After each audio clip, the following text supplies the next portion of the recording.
10 seconds and it has to buffer, and we'll be good to go. Going live.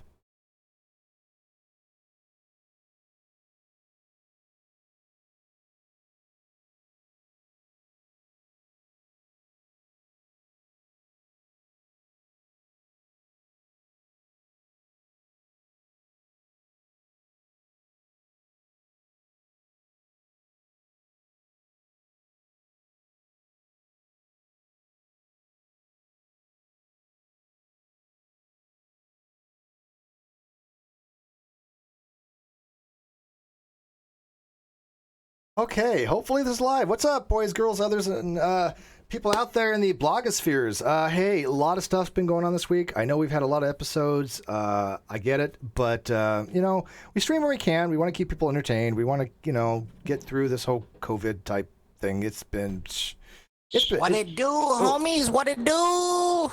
Who's that? Who is that? This is X, my homie. Oh, hey, X. Hey, what's up, bud? Okay, so hang tight there, X.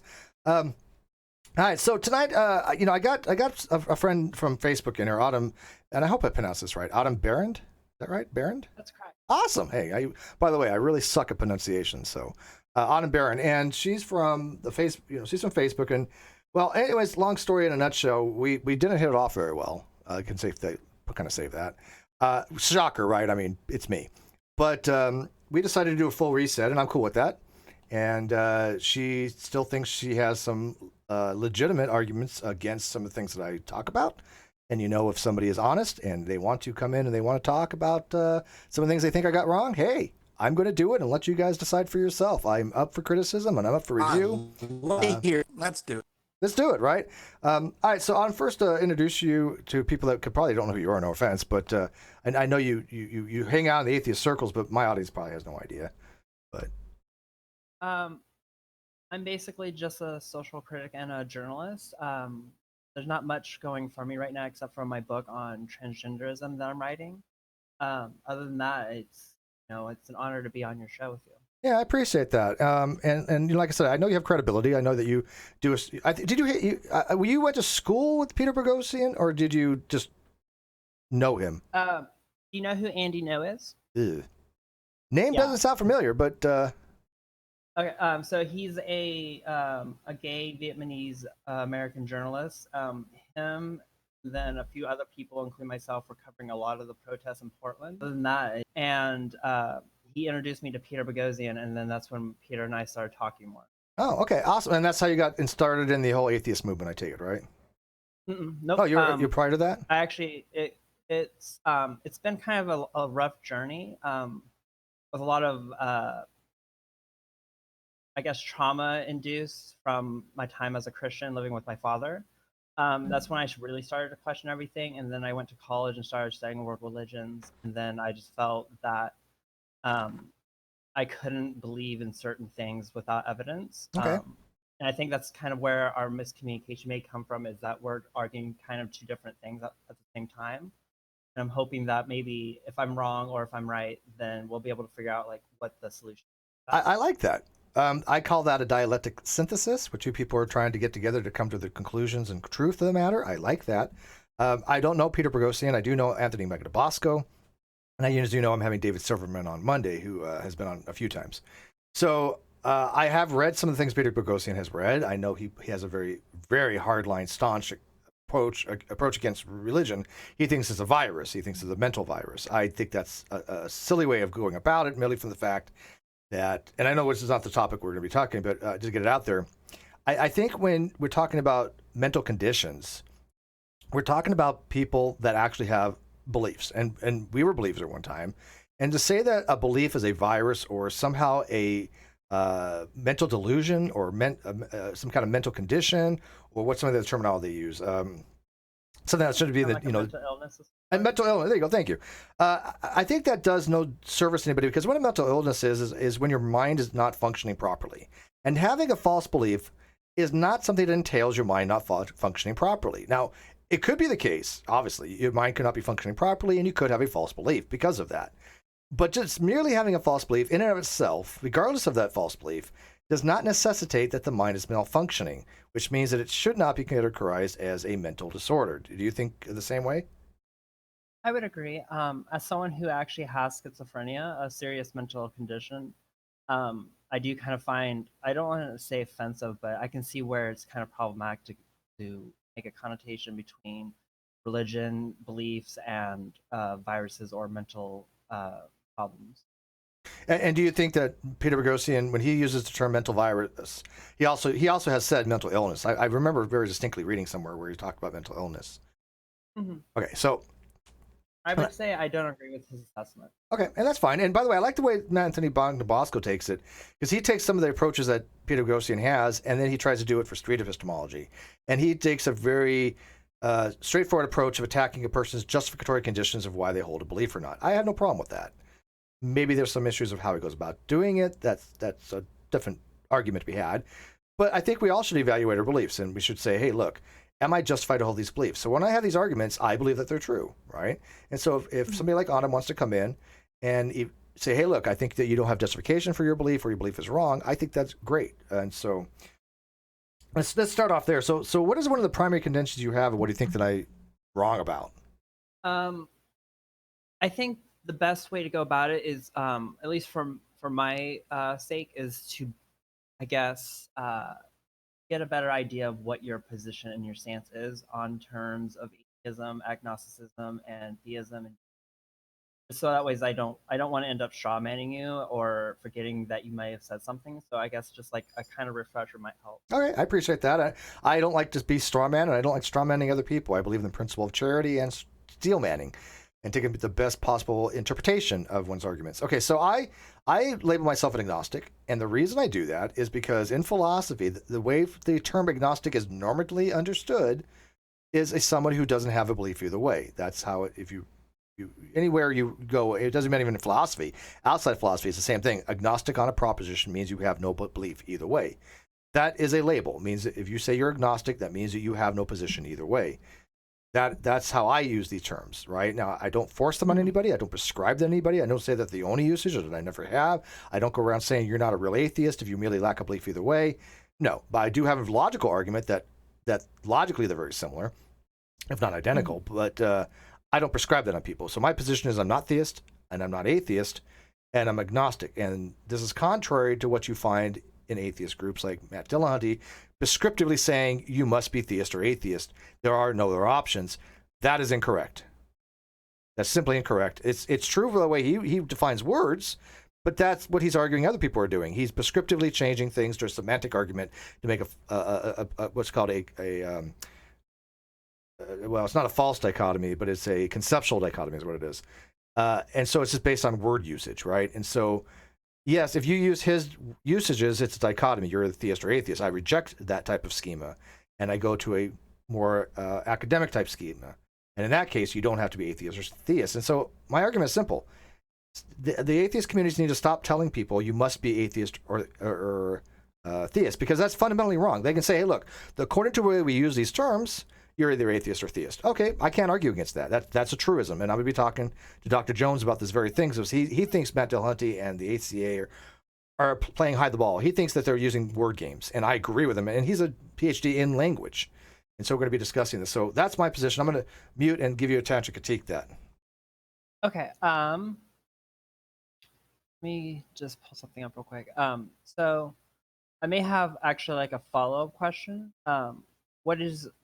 What did you think? I guess, do you think semantics is important when it comes to debate and discussion? That's a interesting question.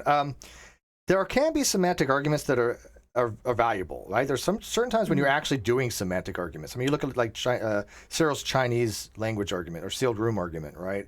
You look at A Beetle in a Box by Wittgenstein's private language arguments. These are dealing with semantics, and they're dealing with language. And so I think sometimes it's fine, but when you're really saying, look, hey, Adam, you want to come over for dinner? You either have a choice of chicken or fish. You don't want fish, you get chicken. And I say, well, wait, the only two options are chicken and fish. You must have either one. But I treat that as a metaphysical necessity, meaning that there is literally the only possible choices, even though you can have an infinite number of other choices.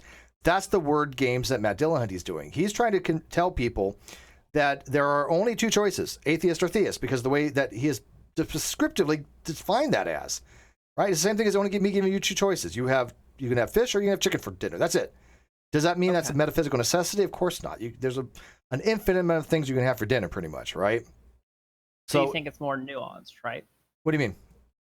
So as in, it's not just like atheist versus theist. It can be like atheist or agnostic or atheist. Absolutely, yes, absolutely. Okay. And by the way, that you would agree though, because you say you read these things. That is what you find typically in academic literature, right? It's not that I'm not making this stuff up or anything. Right. I wouldn't say you're making anything up. I'm not sure I agree exactly with the assessment. I think it's also my conditioning as a journalist that I see words and try to use them as best as I can. I'm not perfect, of course. So I do kind of see some, when I hear, I don't know Matt Dillahunty's exact argument. Me and him don't get along very well.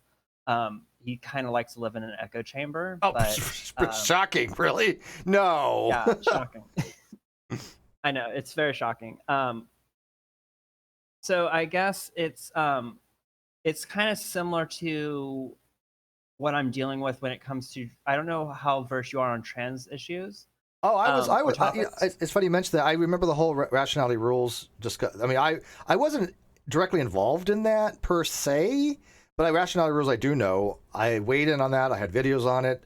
I believe it or not, I started on YouTube because I used to hang out in a group that was a very big name transgender on YouTube. Her name was Nadia Yvette Chambers. I legit got started on YouTube because of transgender issues and helping her out and fighting for these things. So yes, I'm somewhat familiar with it. Yes. Okay. So in my book, The Angry Tranny, I'm actually talking about, and I think it's very similar to this, at least in how I see it. So if I'm wrong, just feel free to let me know. Okay. No, this is great. I love your style. This is great.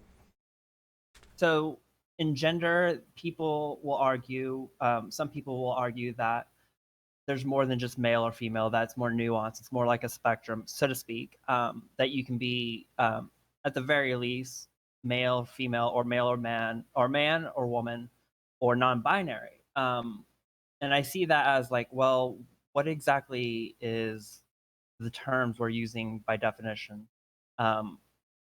That's usually how I try to go in my life, is just like trying to use the word as accurately as I can. Mm-hmm. That's my knowledge, because I feel a lot of times I hear people will say, well, that's semantics.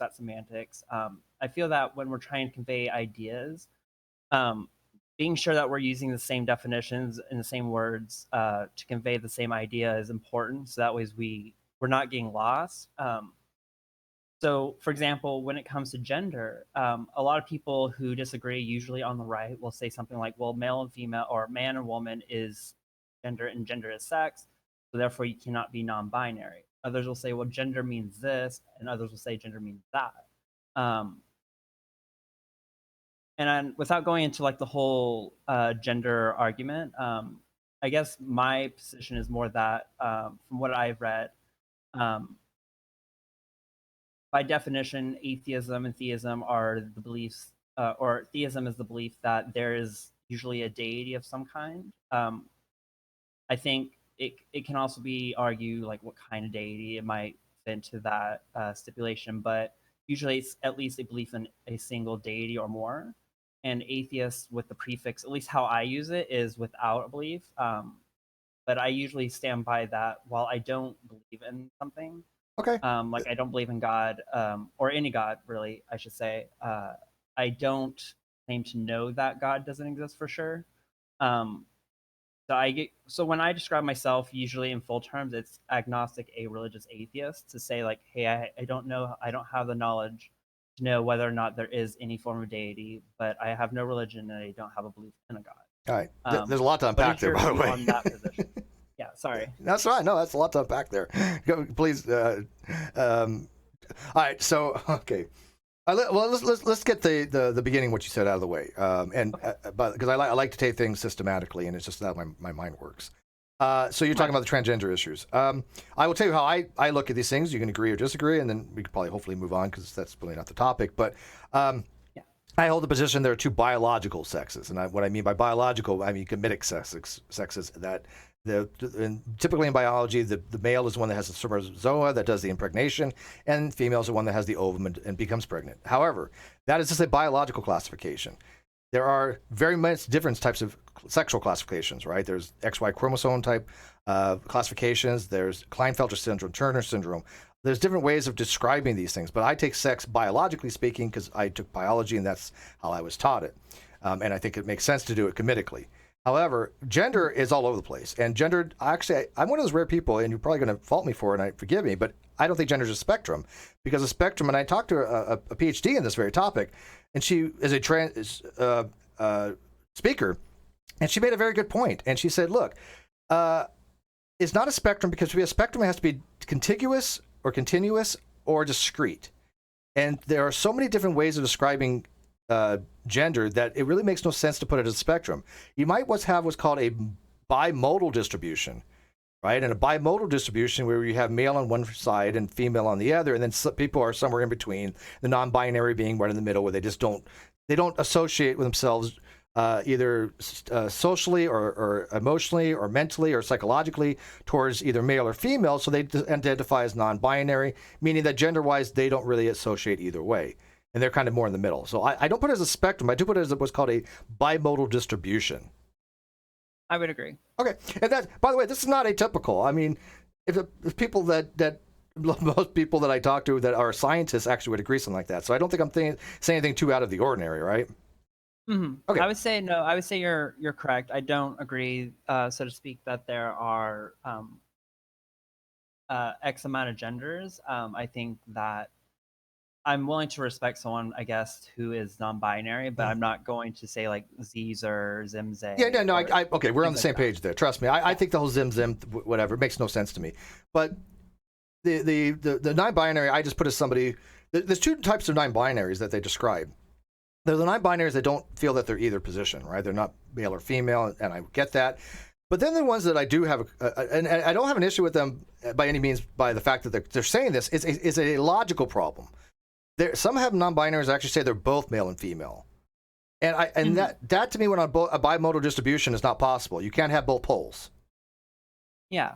And so that to me, and I've only heard a few people say that, but when I'm questioning them, I'm gonna say, look, I'm not trying to devalue what you're trying to say, but you can't say it's a bimodal distribution and then say you're both poles. It just doesn't flow. I mean, you have to be somewhere in the middle, 100% one way or in the middle, but you can't be both of them. You can be neither, right? So, but anyways, let's move on from there because, by the way, we have a statistician in the live chat, and I think you'd probably agree with this. About bimodal distributions. So going on to the whole atheist theist, and I get what you're saying. You hold atheism as somebody who really doesn't believe, and I get that, and that works. And by the way, I'm going to agree with you in your communities. If you want to use the atheist word that way to communicate with them, then your argument is valid. You're having what's called a utility argument, right? Not going to deny that. You want to be able to communicate with them in a way that they understand. I'm not in those communities as far as members. I don't want to be a part of those communities because I don't think that they understand a lot of these things, and they just, by fiat, say that people are wrong. When I'm talking to the people that I associate with, the people that talk about these things in a philosophical point of view, I use the vernacular that's common in academia. Do you find a problem with that? Excuse me. What is this like in academia? What you're referring to, are these like set in stones words? Well, just like, normative. I mean, what's most often the case? Okay. Like, because the way I tell people, look, if you want to understand the topic, you have to at least understand how it is normally taught in academia to the understanding of these things. And you disagreed with me on that, but every paper that I found uses these terms the way I do. I have not found one that doesn't. So if I can find 20 papers that use it in the positive epistemic case, and you're saying it's not normative, it's not normal, it's not the most used. Where are all these papers using it in the negative sense? Because I found papers that argue for the negative sense, Bullivant, Flew, Martin, but they don't use it that way. They don't have a paper using atheism in the negative sense. They're just arguing that they think that it should be in the negative sense. That's a huge different thing. Would you agree? Yeah, I would say to some extent that's probably true. I don't think when I did say it's not normal or not normative, I'm speaking in the colloquial sense that like when it comes to like layman terms, your average person to them in the general conversation, it's not going to be academic based. If you want to have an academic discussion, I think that's a whole different ball of frogs. Can I ask where you're from real quick? Do you mind? The general area? Absolutely. Like where I'm at now? No, well, yeah, like what state? Oh, I'm in Oregon. Oregon, okay. So you're not like in the Bible Belt region, right? Clearly. No, I'm from the Bible Belt, though. Okay, so do me a favor, though, when you get a chance, just go out somewhere. Once all this is over, by the way, don't do it now. But just ask the general populace, if you say, hey, look, is atheism a person who believes there are no gods? I have done this, and overwhelmingly, they say yes. So when people say it's not the general norm, I kind of give them a little pushback on that. I say, well, I don't think it's the norm in these YouTube communities, right? Certainly not in the atheist experience communities. But in the general populace and people I talk to around the world, if you ask them, hey, and they're not activists, they're not involved in any of this kind of stuff, but you just ask the average person, you say, hey, you know, what is it atheist a person who believes there are no gods? They'll say yes, almost every single time, in my experience. So there's an argument to be had of what's most popular, but I think it really makes very little difference either way, what is the case, right? It's a subjective evaluation, I think, to some degree. What isn't, though, is it is objective the case that in philosophy, you're tend to always going to be using that in the epistemically positive case. Go ahead. Sorry. No. Sorry, I forgot what I was going to say. I remember now. I would say that it probably doesn't matter too much because popular opinion doesn't really determine reality. But whenever we look at, and this is kind of where it comes to, like when I brought up the gender thing, in my book, I talk about like, well, by definition, gender and sex are the same thing. They refer and denote the same things. I think it could be a question should be asked, should they mean the same thing now in contemporary times? And I'm not sure what the actual solution to that is. You think gender and sex should be the same thing? No, I'm saying that by like the definitions, they tend to refer to the same thing. I don't think they do. Really I think they're synonymous as far as, you know, a general, people use them interchangeably, but in the field, I mean, everything I've ever read on these topics, they do use gender and sex very, very distinctly differently. You don't think so? Really? No, I said who says. Oh, like when I'm reading something, the term gender and sex, I don't think should be used interchangeably. No, I'm not saying that they should. I'm saying that, like, if you look up the definitions of these words in the dictionaries, for example, like gender will say it, usually it will refer to, in at least the major ones, like the Oxford Learner's Dictionary, like either of the two sexes, which is, I use the terms to distinguish between the two. I'll use like man, woman refers to gender. And I usually use gender as a separate term, just because that's kind of how it's starting to be used a little bit. Whereas male and female denote sex. Yeah, I agree with you. That's how I use it as well, by the way. Yeah.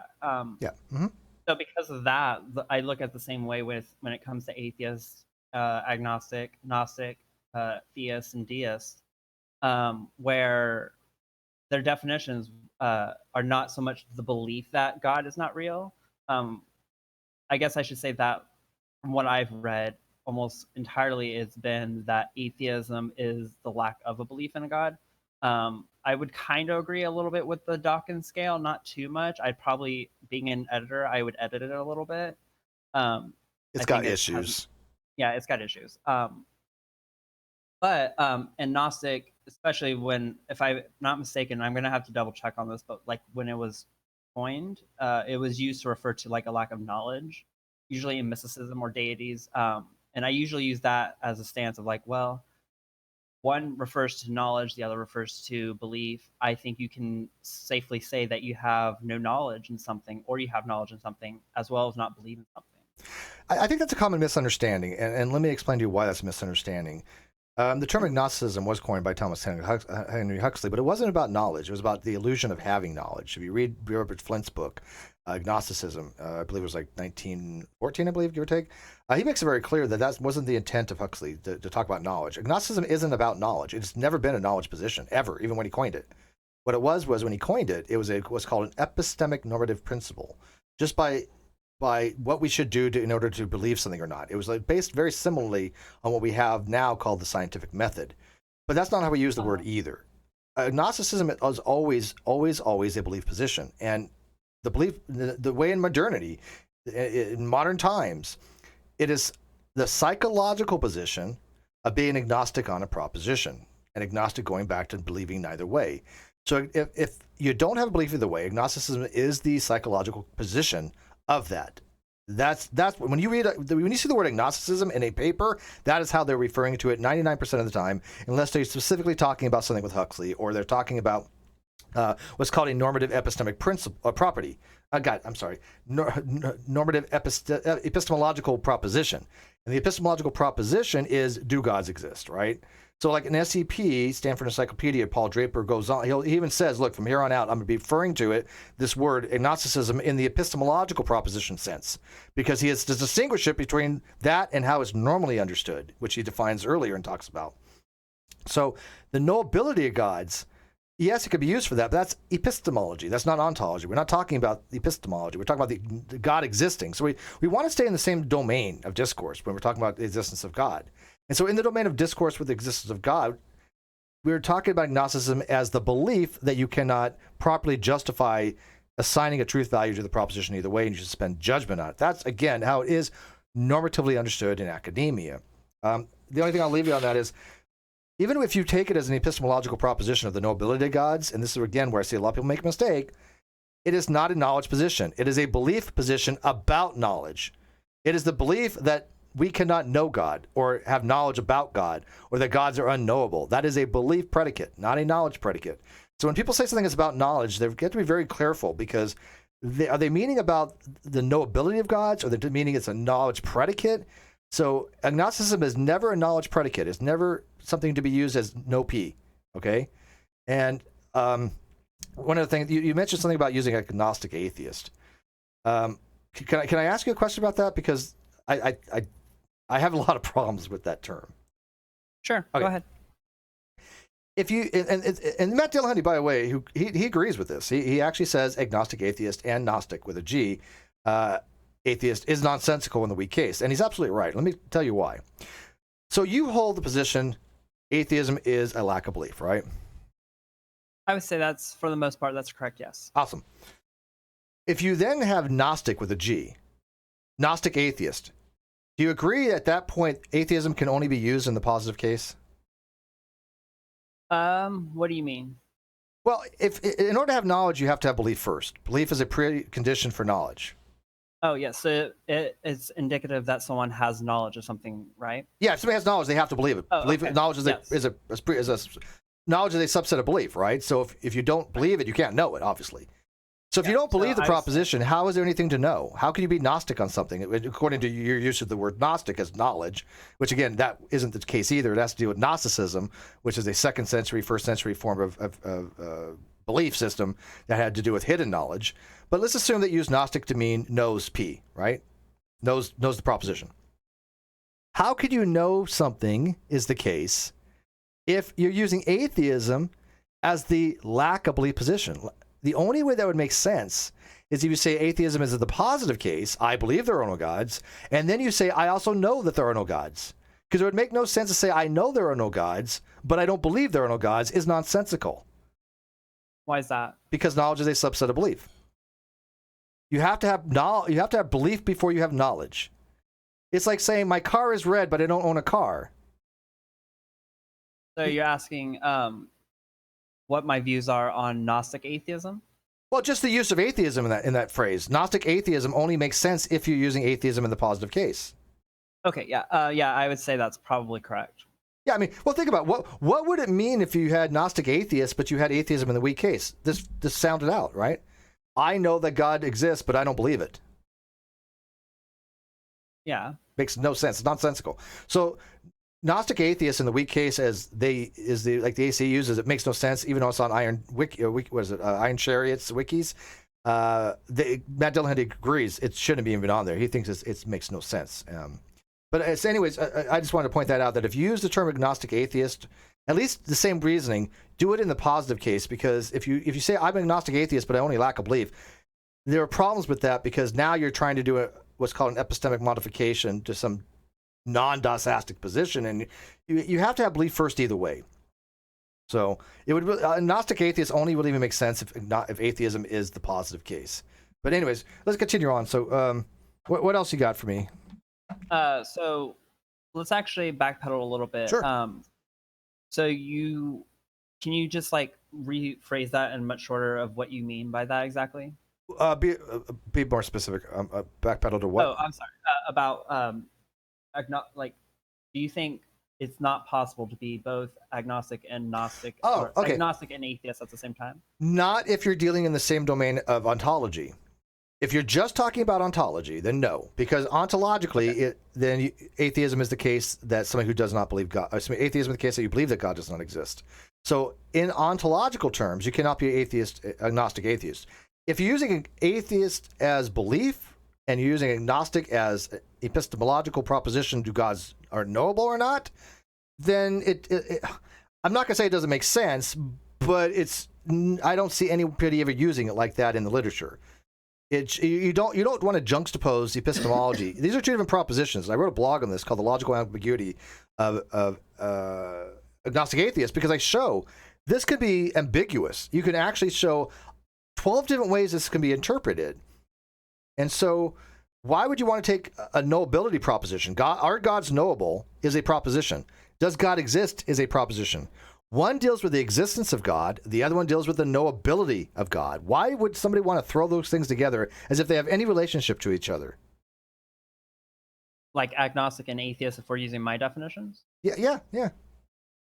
Because they can go hand in hand. I don't see why they can't. I don't see you having to have knowledge before you, let me backtrack. I don't think that atheism, especially by current definition, is a belief that God doesn't exist. Rather, it's a lack of belief. What do you mean by current definition? Whose current definition? By your current definition, not the way it's found in academia. And we've already established every paper out there uses it in the positive case. Not mine. Okay. Where it's in academia, I have not seen a single source citing that objectively there's one definition. Nobody would ever claim that. Yeah, that's not the case.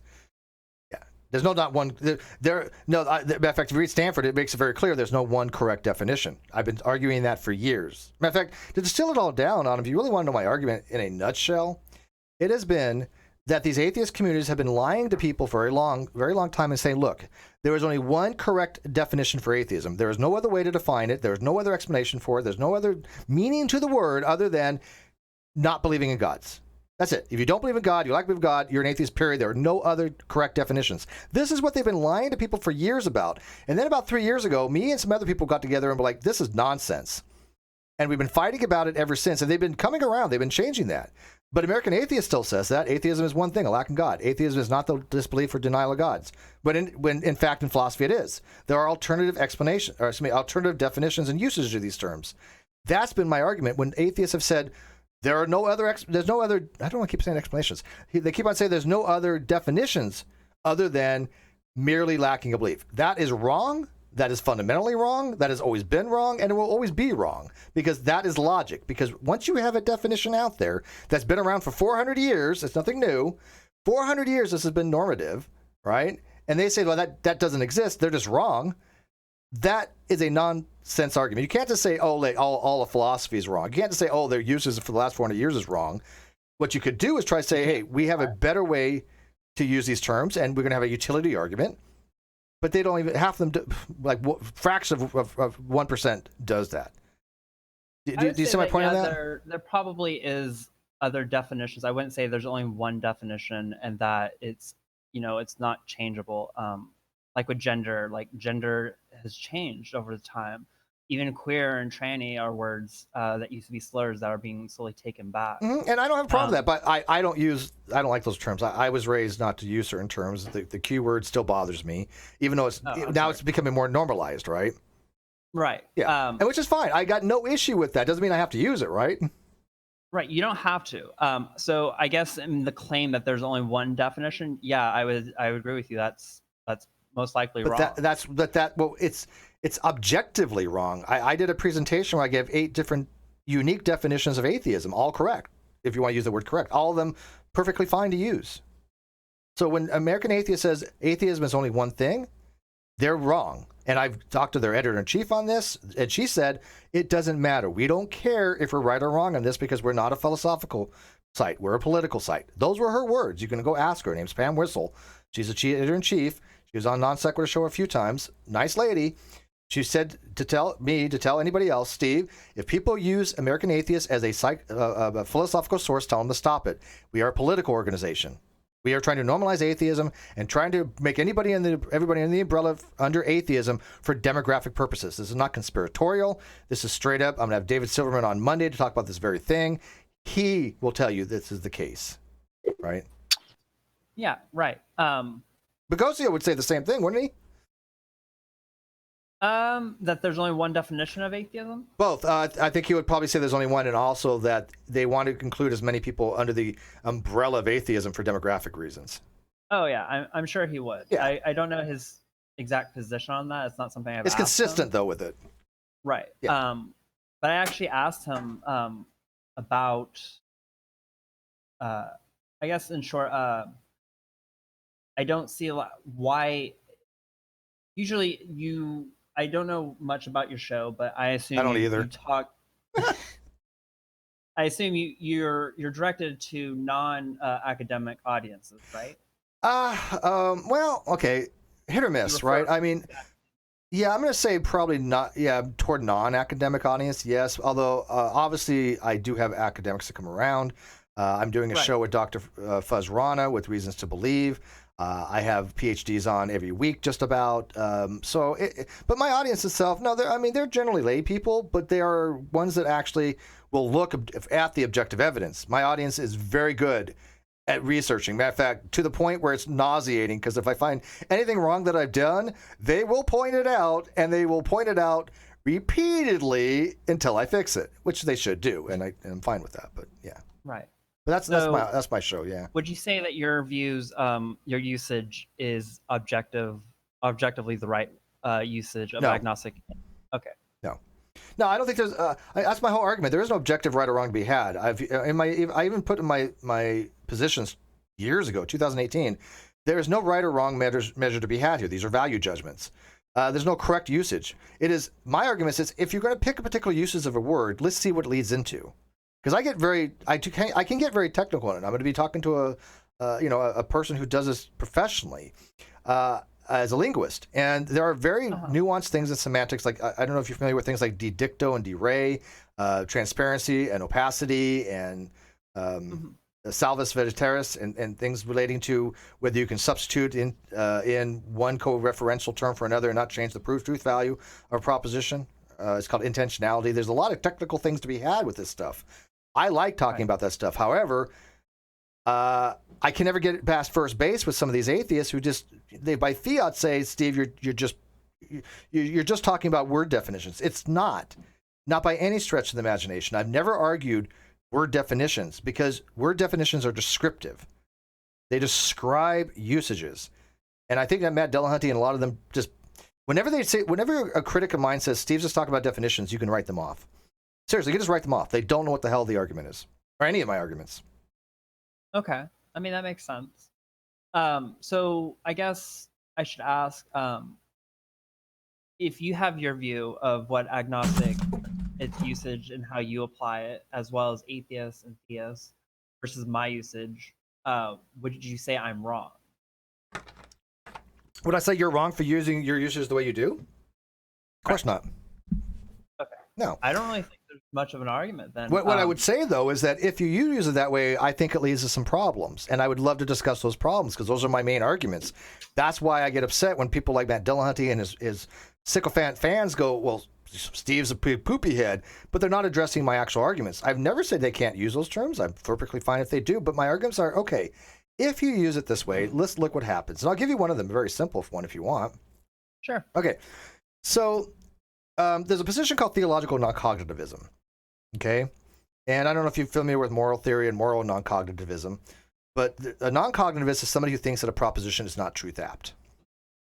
Okay. It means that a statement, I should say more specific, a statement is not truth apt. It has no truth value or false value. It cannot be true or false. Okay. If I say rocks, green, purple dog, that is not a truth apt statement because there's nothing of a value to be assigned to it, right?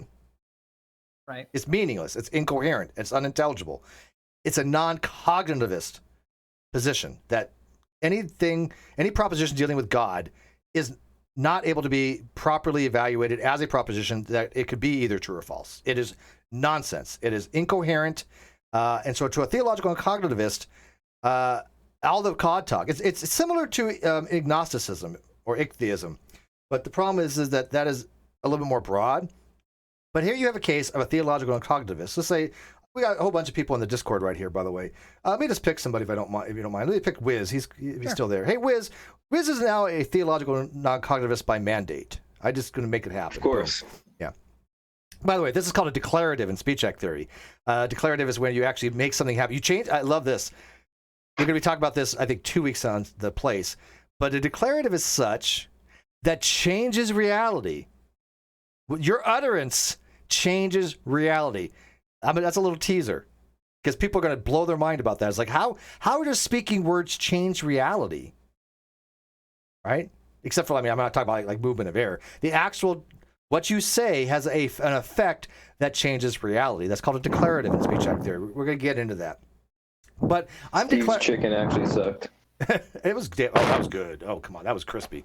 All right, so I'm going to say Wiz is now a theological cognitivist. And now I say, hey, Wiz, so you believe all God talk is meaningless, right?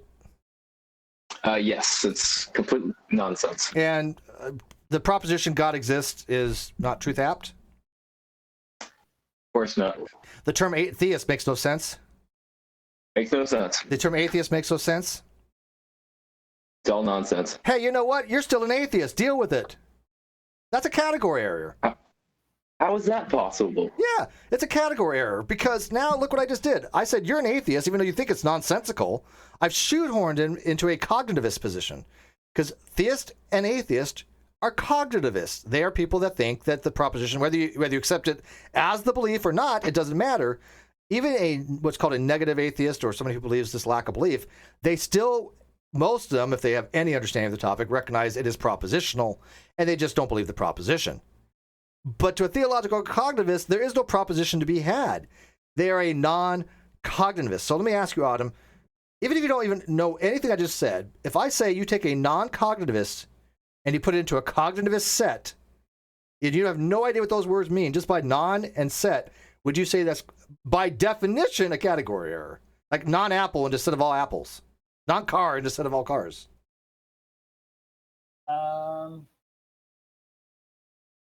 Probably. And that's one of my main arguments. And you know how many people have assailed that argument? None. None.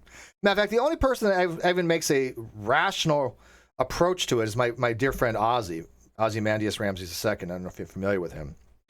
And I'm familiar. And I agree with him on this. He's actually a friend of Matt Dillahunty's and Arn Ross. But he says, you know, Steve, the only way you can actually even think about this, if you wanted to shoehorn them, is to take what's called a higher epistemic vantage point. Because a theological cognitivist is not a theist, not a non-theist, not an atheist, or none of those things. Because if you put them into any of those positions, you've now nullified their position. So you can say, you know, we have to take a higher epistemic status and go, yes, they would be non-theist to us, but to them, they're not non-theist.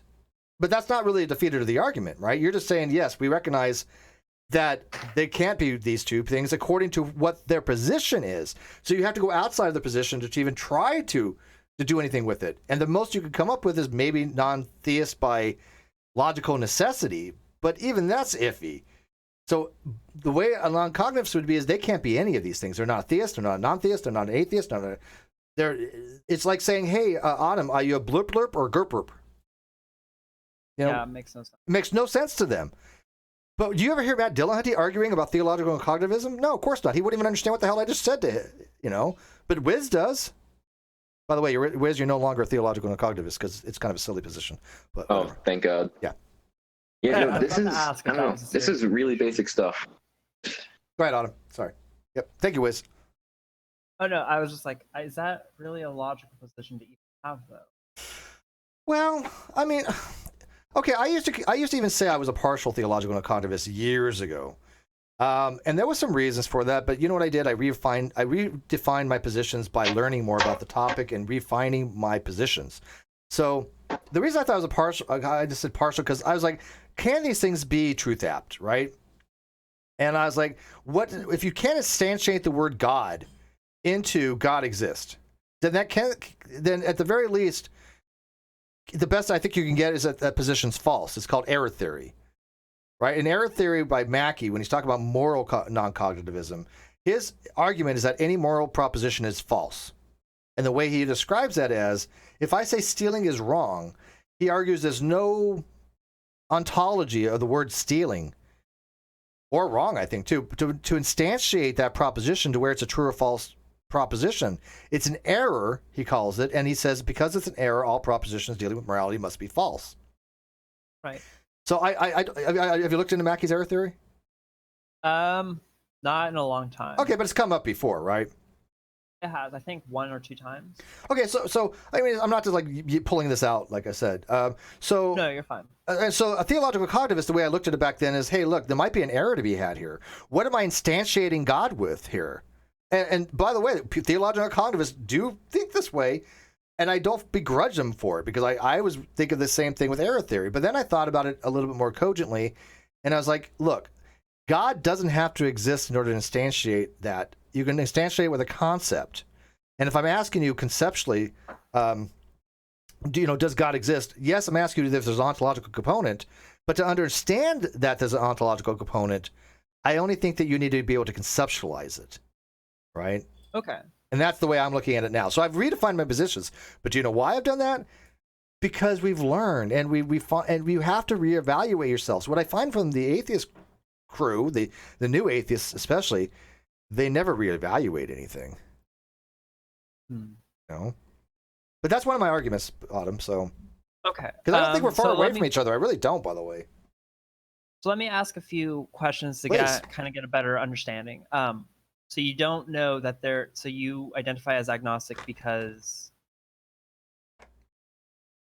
what? Because man, that's such a hard question because that could take forever.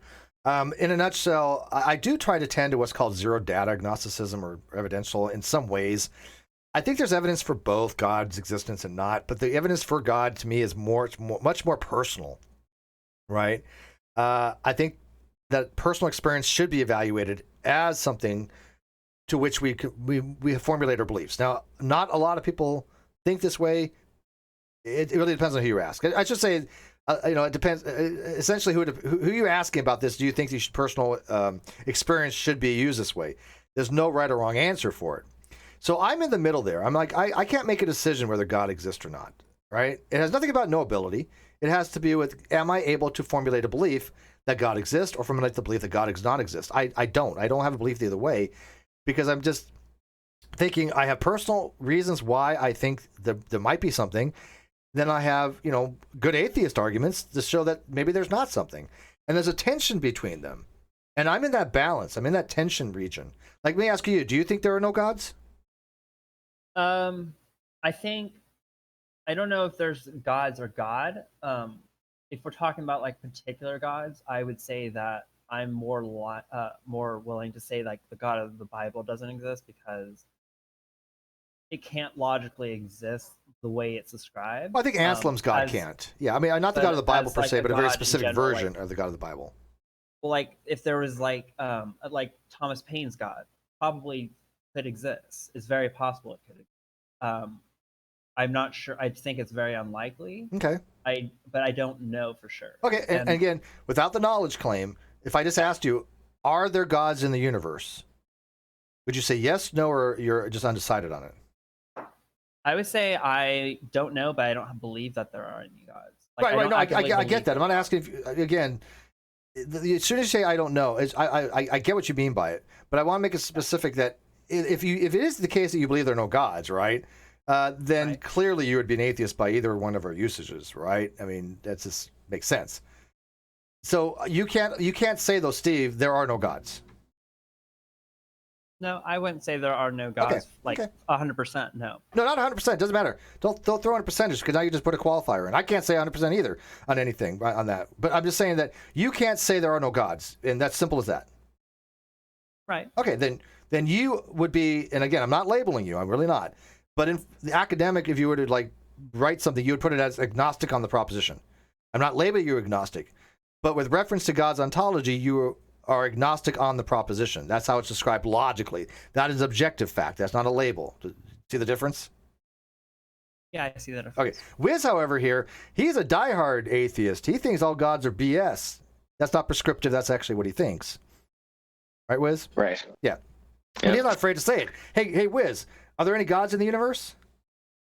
None. None. I mean, none. He's out there. He's making a claim. Hey, Wiz, can you meet? And I'm not going to ask you now, but can you meet your burden of proof for that? Yes. There you go. Well, hey! Yes, I can. Yeah, I know you can. Because I've helped people explain how to do the burden of proof. And so I think, Adam, a lot of atheists are very fearful to make claims because then they have to actually think and they actually have to work in a discussion, and they can't just sit back and go, I don't believe you. You know, I mean, if your goal is to change the mind of the believer, sitting back and going, I merely lack a belief and I don't believe you, and I just don't accept your claim, is not very convincing. You know? Okay. You probably have heard this one 1,000 times. 1001. Probably. Soon to be. Go ahead. Do you believe that Santa Claus delivers presents? I believe that's total BS. Why do you have evidence for that? Yes. What is that? Wow. I mean, do I want to spend an hour going over justificatory conditions? Because I've already done this. I wrote a whole thing on this one time, but I lost it. I did. I wrote a whole thing on why Santa doesn't exist, and I didn't save it. Oh, no. Oh, my God. I went into detail about reindeer and flying and this and how long it would take going around the world at certain velocity and how many presents. And also the biggest reason, though, is this. I have to do what's called an abductive inference. I have seen my parents give me presents, and I've seen parents give their kids presents. My daughter, she just tells me what she wants for her birthday, right? And I'm sure she's going to tell me what she wants for Christmas. Anybody can guess what she wants for her birthday? I'm going to be impressed. Right? And I don't know her age. She's 14. So throw it out there in the live chat. What do you think she wants? And I swear to God, if you say a boyfriend, I'm going to block you. Or girlfriend. I don't really care what. I told her, hey, I want my daughter to grow up to be either Catholic or lesbian. I'm cool with that. The thought of my daughter dating still freaks me out. I'm never going to be able to understand that. As a father, it's like the worst nightmare for a father for his daughter to start dating. Yeah, or son too, I guess. I mean, I guess it should work either way. Kids in general, right? Right. Yeah. So that question can actually be framed with any form of mysticism or any kind of mythological presence. Yeah, yeah. Like Zeus, I don't think Zeus exists, right? I believe Zeus is bogus because we can explain lightning, right? But Santa's posited as an explanation of why kids get presents, right? But hey, wait a minute. We know why kids get presents, right? We have knowledge of this, which I can say as a knowledge claim because it is true. Kids get presents. I believe it, and I'm justified. Ergo, abductively, the most likely explanation is Santa doesn't exist. And at such a degree of slim possibility, that's absolutely a case of saying that I believe it is not the case, right? I mean, you don't have to have 100% certainty. You don't even have to have maybe 70% certainty to say you believe. So I believe that Santa's bullshit. Yeah, absolutely. I'll say I know it is, and I could probably get into that too, but that would require a lot more time. So you would say that Santa's bullshit, things like fairies and goblins. Yeah, I believe all that's nonsense. Yeah, I believe that's bunk. Okay. So let me ask this. But Krampus is real. I'm sorry? Krampus? Oh yeah. Yeah. Why do you feel more comfortable, I guess I should say that those mythological icons do not exist or are bullshit, but you can't say that about a god? Okay, that's a fair question. And by the way, you guys got it right. It's a gaming PC. She wants an Xbox. She wants me to pay for the subscription, get an Xbox. Good guess. You guys know. Okay. The reason being is a couple different reasons. One, billions and billions of people over thousands of years have not posited leprechauns or fairies existed, right? Lores have not been led because they've been existed. These fairies existed. They're a handful of people. I mean, the biggest question on the planet deals with the existence of God because billions of people think that he does, right? Not an argument for popularity, but you might want to take pause and go, why is it that many people have this belief? And as somebody who used to believe, and you did too, I think, right? There might be personal reasons why we say, hey, look, we have this happen to us we can't explain. Is it an abductive argument? There might be something that, who knows what it is, but we're going to call that a god, a placeholder, right? that can prescriptively change the laws of the universe, or do things so supernatural to be outside of our normal understanding, because we've all had things we've experienced to say that might be the case. I'm one of those people that have had a lot of weird experiences and things like I'm not going to get into right now, but you asked me the question about justifying in my personal experience that I can't explain, and they were all kind of religious stuff, right? But at the same time, billions of people have as well. I think it's foolish to put that in a category of something like fairies, right? If a billion people believe fairies existed, right, there might be something to it. If a billion people said to you, Autumn, hey, look, we looked up at the sky, we saw a UFO and aliens waving to us, right? A billion people. We can't get 3 people in a community to agree on anything, right? I think it would kind of just depend on the context. If 3 billion, you said 3 billion, right? Sure. Yeah, billion. Okay, what's a billion here and there? A billion people said, yeah, we saw aliens, and they all saw at once. That is more believable than like a million people or billion people over time having. Oh yeah, no, I'm not disagreeing with that. Sure, I'll definitely go with that. But at the same token, there has been billions of people that have very staunchly believed that something exists. Now, do I think they've got it all of them got it wrong? Yes, I think they all got it wrong probably. I don't think one person has ever, if God exists in any capacity, I don't think there's been one human on the planet that's ever got it right. Okay. Because he would be such a powerful, inconceivable being that we are physically limited by our mental states in a physical brain with a substrate of physicality and mass. We could not apprehend something like that. So I think to myself, if that being does exist, nobody's got it right. And again, these are only my subjective arguments. These are not my subjective arguments, so don't like... Don't take them for much more than a grain of salt. My objective ones I can prove with logic, right? Actually, logical proofs. This I cannot. This is you asked, but you're being very, very cordial and very, very asking great questions, and that's the dialogues I think people should have, because you're asking me about my justificatory conditions, which most people never frickin' do, and I don't get why they don't. You know, if you're going to attack somebody's beliefs, ask them why they hold the belief. But I can hold the same question to you though. If turnabout's fair play, sure. Why do you hold the position that? Again, I'm not trying to label you, but why are you agnostic on the proposition of God existing, as opposed to there just are no gods?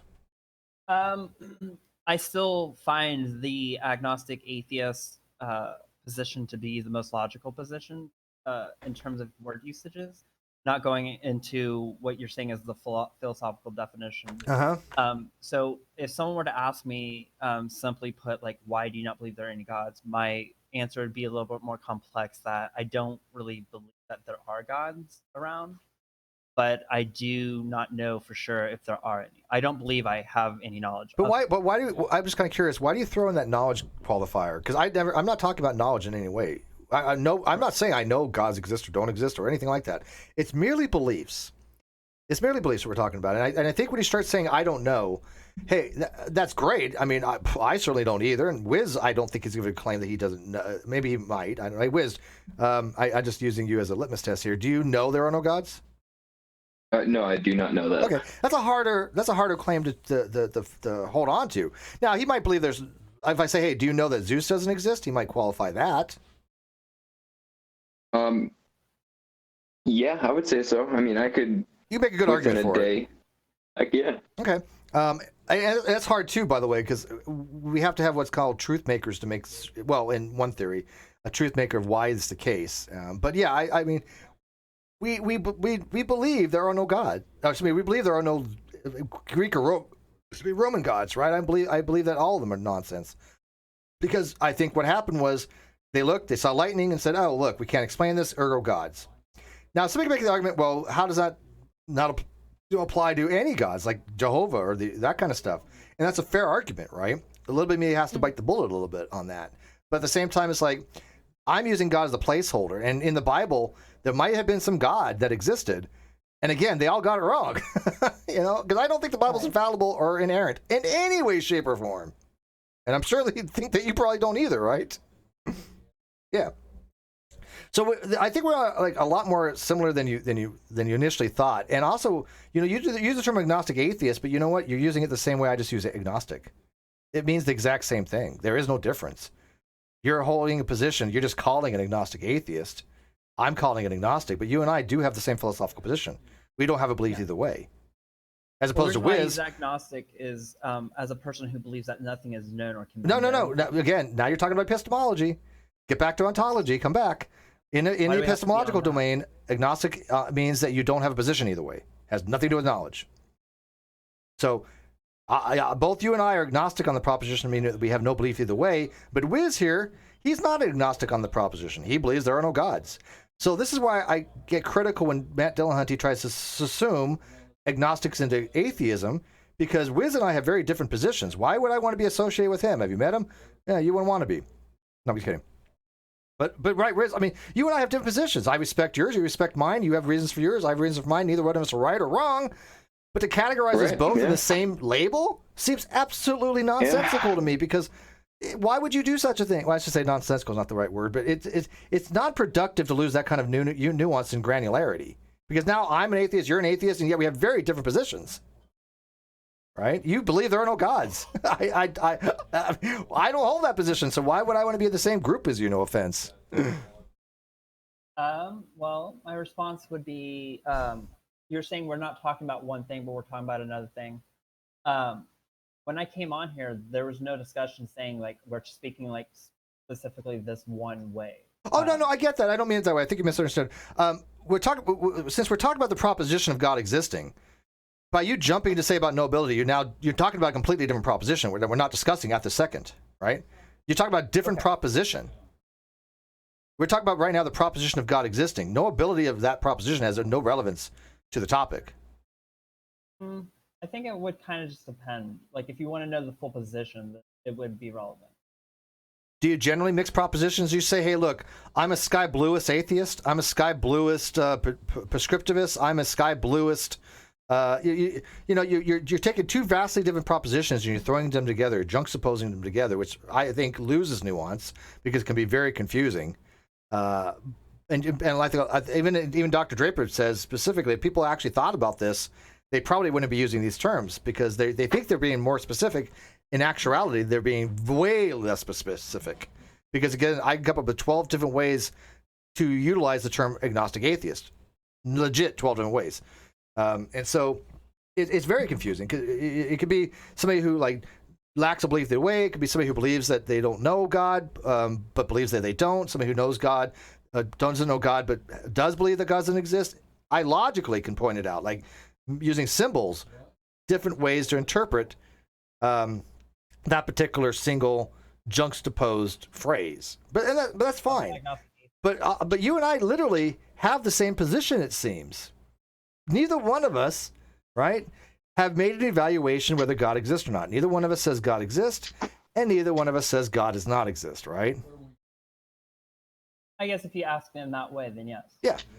So why? So my argument then goes. Another one of my arguments is, again, I haven't really formalized this one, but I've talked about it before. Why would I want to be in the same category as somebody like Wiz, who has a very distinctly different position than I do, that he holds there are no gods? So if we have like Min in here, Min says, hey, Steve, what's your position? I say atheist, and he says, hey, Wiz, what's your position? I'm an atheist. And Min goes, oh, they both have the exact same position. And he doesn't even know what the position is because it either we both lack a belief or that we both believe there are no gods. It's very confusing. He would have no idea what positions are, right? Right. Yeah. And we don't want to confuse men. That's why I feel like it comes down to like using those words because it's a little more descriptive, I think. It's kind of like with politics.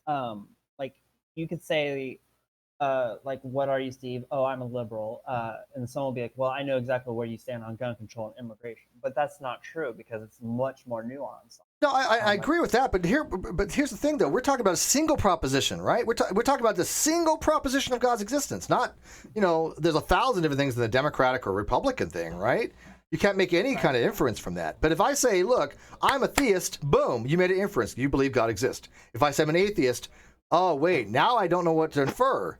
Now I'm confused. Do you mean that you believe there are no gods, or do you mean that you just don't hold a belief? There's some vagueness there. And I don't like vagueness in my ontology. I like to be more precise, because I don't want to be in the same position as Wiz, because now Min here sitting going, I'm confused. I don't know what the hell positions you have. And I don't like confusing Min. No offense. Hi, Min. Hello. Hey, buddy. So you don't like to use atheist because it can be a little bit more vague than theist, right? Yeah, sure. I mean, because when I say agnostic, boom, my position is very clear to anybody that knows philosophy. Boom. Oh, you don't have a position either way. That's it. Done. I mean, I don't have to just say, well, I'm an atheist, but I just lack a belief. Or I'm an atheist and I hold the position that gods don't exist. By saying that I don't have a position either way, I'm giving you my belief that I am unable to properly evaluate the proposition, and I've suspended judgment on it. It is a belief position. It's called second order belief position. But that's why I use the terms that I use. Now, would you agree, at least this, that what I've told you so far is not something that's irregular, it's not atypical? I use it. I don't prescribe other people use it. They can determine whether they want to use it that they want. All I do is argue that if they use the words that they do, there's some baggage that come along with it. I only gave you one particular argument, but there's more. But I've not said anything that is completely outside the understanding of the terminologies if you go to school and learn these things. And also, that when the Matt Dillahunties of the world tell people I'm wrong and that you must be one or the other and Steve doesn't know what he's talking about, what would you say to somebody like that? Because does it sound like I don't know what I'm talking about? So I wouldn't say that you don't know what you're talking about. I think it's like you argue from a different position than what I think most people would probably go by. You mentioned already that atheists, if you ask someone, do you believe in God, and they say they're an atheist, that can mean multiple different things. Mm-hmm. So I don't think I would not use the word atheist just because it has more possible uses. I would still say that's still relevant to me because I guess, did I already ask you this? Why do you believe in a God, yes or no? I guess, and if you don't think it's a yes or no, why is that? Oh, yeah, so what's the question? Do you believe in a God, yes or no? Okay, so let me ask you, yes I'm going to answer this, I really will, but I promise you. How do you think I'm going to answer that? Well, I want to make sure I know first. Yeah, no, throw it out there. What do you think I'm going to answer? Based on what I've told you. You're probably going to say, I don't know. No, why would I say that? Think about this. I don't have a position either way. So when you ask me, wait, no, I'm sorry. This is why I have to be very sure that you do the right question. Or I heard the question right. Do I believe there's a God, or does God exist? One more time. I'm sorry. Oh no, I'm sorry. Yes or no? Do you think God exists? Do you think deities of any kind exist? Okay. If you don't think it's a no question. Okay, no, it's a yes or no question. When you say, do I think that also means believe? No, I do not think gods exist. No, I do not believe gods exist. Agnostic means you don't believe. So you either believe or you don't believe. So when you ask somebody, do you believe gods exist? The only way I could properly answer that as an agnostic is no. Right? Because I don't hold that belief. Either I hold the belief or I don't. If I held the belief, I'd be a theist. I'm not a theist. Therefore, by disjunctive syllogism, I'm not a theist. Either theist or not theist. That's it. I mean, that's all you get. So if I'm not theist, I don't believe there's a God. Okay. But that doesn't mean I believe that God doesn't exist. Why would it not make you an atheist? That would not make me an atheist in the philosophical sense if you're using the stricter versions of these words. Because not believing is a necessary but not sufficient condition for atheism. Normatively, as these things are used in academia. Again, not prescriptive. This is objective. People can look at this. Okay. So, as an atheist, I would say, I don't believe there are gods, sure. This is the whole gumball analogy that I wrote my blog on the other day, that Landon Kurt Knoll. If you guys didn't read it yet, go check it out. Landon read my blog. He reviewed it. And this guy's one of the smartest guys on the planet, right? I mean, computer scientist, 2 world records in mathematics by the age of 18. People know Landon very well. He studied under Feynman and Hawking. He was friends with. And he's like, dude, your logic is right on. He's like, I told this is valid and sound, and it's a good argument. So I'm not saying that I'm right because of that. I went to the Atheist Experience Facebook page, the unofficial one. I'm no longer in the official, but I'm in the unofficial one. It's philosophy. And I was like, look, I'm not saying because Landon, by the way, who does know logic, he's a mathematician, right? He's perfectly qualified to do an assessment on this topic. And I said, I'm not arguing I am right because Landon says I'm right. I said, I'm arguing that I'm right because this is my argument that's been supported by somebody who's an expert on logic and reasoning, stuff like that. I mean, he legit knows Boolean logic. He's going to understand true and false, right? I mean, come on. And so they twisted that, and they're like, well, Steve, you're arguing from a fallacy that you're right because experts are right, saying that you're right, which I've never done. That is a fallacy. But anyways, get back on topic, Autumn. Yeah, so I don't believe there's gods, but I don't hold the belief there are none. That's the whole gumball analogy, right? If you don't accept that they're even, it doesn't mean that you have to accept that they're odd. You can hold no belief either way, which is the middle ground that Matt Dillahunty denies in his own analogy. That middle ground is I don't have a position either way between it, even and odd. That's it. There's no middle ground between even and not, even believing even and not believing even. There's no middle ground there, but nobody's claiming there is. What would you say to people like Peter Boghossian, who's a non-adjunct or who's a professor of philosophy in SU, who would disagree with your position?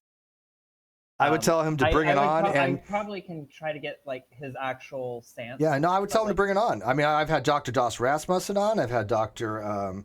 Graham Oppie on, I've had Dr. Malpass on. So if he thinks that he can show basic logic's wrong, sure, let's go for it.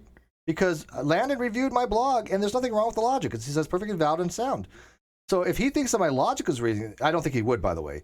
I think Boghossian has an agenda, but I don't think that even he would say, look, read my blog and go, okay, Steve's wrong. Let me show you the logic. He won't do that. He'll maybe say Steve's wrong by fiat, like Matt Dillahunty does. But right. And no, even the people that don't like me on these threads have read my blogs, and the ones that know philosophy, they go, okay, you're right.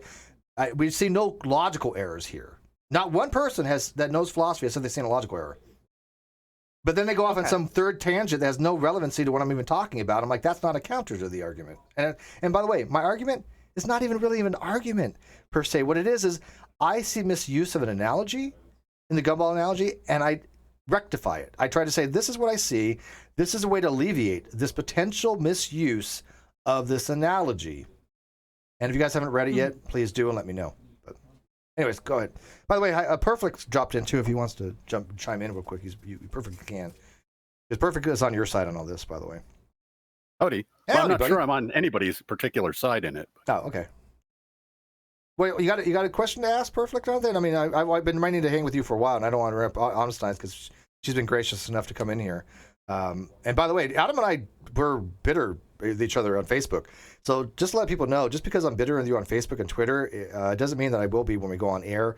I like to weed out people that just have nothing of value to say, so I'm a little more harsh than maybe I should be.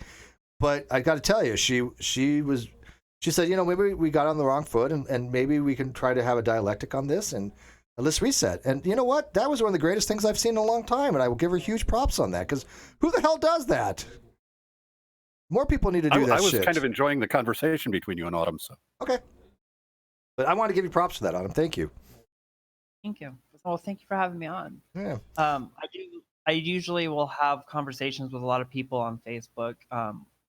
Usually I like to do it in voice like this because it's easier to actually have a discussion. True. And it gets done a lot faster. Than Hashtag fact. Yeah. I actually have to go eat dinner at the moment. I haven't eaten all day. But if you want, send me some of the links you're talking about, especially your blog. And awesome. I'll send you on Facebook the last one I did, the Gumballs and God Better Explained. The reason because like I said, Landon just looked it over, and I'm not saying I'm right because Landon says I'm right, but this guy's, if anybody knows Landon, go look at his Wikipedia page. The dude's smart. I mean, you're familiar with him, I think. Are you? Yeah. So like if you want to have maybe if I have any disagreements and if you want to continue this later, we can try that. Awesome. But since I haven't read your blog yet, I feel like I should read that before we continue. I am told that's the greatest answer. Look, I am thrilled when somebody says, "Look, I'm either not familiar with this or I haven't read it yet. Let me get back to you." That's what's called honesty, intellectual honesty, right? Because I see a lot of atheists and other people, they'll try to bullshit their way through things, and they have the dumbest freaking responses rather than just saying, "Look, I need to go research this a little bit." I do it myself, by the way. All right, if I don't know something, I'm like, I'll get back to you on it. That's a sign of somebody who wants to have honest discourse. Seriously. The reason why I do that is because of the schizophrenia. All my life I've had it and suffered from delusional thoughts. So it's my way of trying to reality test. I get that. I usually say I'm schizophrenic and so am I, but I don't want to offend anybody. But I think it's a funny joke. Yeah. But I know about your history. You have informed me of it. And by the way, my brother had depression, and at certain times he kind of, I don't think he was full schizotypical, but because of his depression, he did have certain aspects. Psychosis. Yeah, and so he was just a very depressed person all his life. He passed away due to colon cancer, but so mental illness is a very, very, very serious thing, and anybody who mocks it or anybody who thinks it's not, it's just as important as your physical health. And so I respect that immensely. Okay, trust me. Super chat, and let me let you go real quick and I'll read the super chats, but I'll get back to you on that and I'll send you that later on. Okay, I'm gonna wrap this up in about 10 minutes probably, but I want to talk to some other people real quick. Okay. Sure. Awesome. Thank you again for having me on. Thank you, Autumn. Very pleasure to have you. All right, so that was fun. That was actually I love these discussions. It's like you can't get better than this, man. This is the kind of things I want to have, not the adversarial, not going on moderated debate and talk to Snake is right, who had no idea what the hell I was talking about. Right? Or not talking to Matt Dillahunty. When one person says, oh, Steve just wants to debate Matt Dillahunty, I'm going to lose my mind. I've never wanted to debate Matt Dillahunty. I've never asked to debate Matt Dillahunty. Ever. Don't say that stupid stuff. He's not honest. Right? Autumn was honest. I'm going to talk to her. Kawasa 5000. Does there actually need to be a chat? Everyone knows Steve is always wrong. He's actually Keon's alter ego. Yeah, I'm the anti-Keon. Kawasa, Keon's always wrong, right? Objectively, he's always wrong. He's like the oracle of wrongness. I'm going to be the oracle of rightness. I'm the anti-Keon. No, I'm not always right, of course not. But you know what it is? If somebody can actually show that I'm wrong, I'm much more appreciative than somebody like Matt Dillahunty says, you're wrong by fiat. And Landon's going, hey, no, Matt's wrong on this. Here's a mathematician with 2 damn world records before he was 18. Computer scientists happened to develop some of the hashtags used on the internet. Right? I mean, literally, like the smartest guy in the world going, no, Matt Dillahunty's wrong on that. And by the way, Landon changed his position on this. Landon, when I first met him, was more on the other side of the camp, and I convinced him. And the reason why I convinced him? Logic. Reason. Evidence. And he told me the other day, he apologized. He's like, you know what? I didn't think you were quite correct on it, but after reviewing the logic and the reason, he's like, you're absolutely right. And so, I mean... what other validation do I need on that, right? I mean, I don't like to have to be validated, but at the same token, it's like I don't give a shit what the trolls think. I don't give a shit what Matt Dillahunty thinks. Let him go debate Landon, because Landon will cream him. But when I have somebody like Landon who changes his position, that to me is why I do these things. This is why we have these discussions, and why when people say, why do we talk about atheism and agnosticism a lot? Because that's a litmus test. If you get past that stuff, then we start getting into the fun stuff, like the discussions we had on intentionalities in de re versus de dicto or speech act theory. You can get into the meat of philosophy, but you got to get past that first base first, like Cheshire and I keep talking about. You got to get past that first hurdle and get over what the atheist experience and the atheist community of Austin has been putting out, and American Atheist and Atheist Republic are putting out for years, because it's bullshit. Now, I'm going to have David Silverman on Monday. And we're going to be talking about politics. We're going to be talking about the political stuff of atheism, the social justice aspect. We're not going to get into the philosophical aspect because it's just not the right time. But David has been on before. We happen to get along really well, and that's going to be really fun. And so when people are going, well, Steve's been telling people that atheism is not, the reason why they're doing this is political reason. He's just a conspiratorial what do they call it? Alex Jones kind of guy. Well, no, David Silverman in his book, Finding God, was talking. I mean, this is what he wrote the book for, was to change the political landscape. I mean, he wants to have demographics, and the way to do that is voting power, and the way to do that is just assume anybody under agnostics. Now, I disagree with his method, right? I really do, wholeheartedly. But at least that's a utility argument, right? At least that's an argument to say, yeah, we want to do this because we want to make change. And so then you have to argue consequentialism. Is the change worth having things in your ontology that are category errors? Is it worth being inconsistent? What is your end goal? His end goal is to have more atheists for demographics and political power. Mine's not. So we have different goals, right? Different telos or end functions, end goals, right? Our telos is different. That's why philosophically I don't get along with Dave, but as a person, we happen to get along really well. So let's start to wrap this up. Prefect, did you want to add anything on this? I like I said, I'll have a whole discussion with you another time. But do you follow the dialogue I have with Autumn? Did you see any issues in there? Perfect. Maybe a little bit, in as much as it does seem that you are using sort of an argument from authority. You're citing someone who is not in Landon is not an authority on the subject. Oh, he is. And he's an authority on Boolean using logic. that, well, on Boolean logic. My blog yes, is about Boolean but logic. not on philosophy nor theology. But my blog is Boolean logic. My blog is true or false.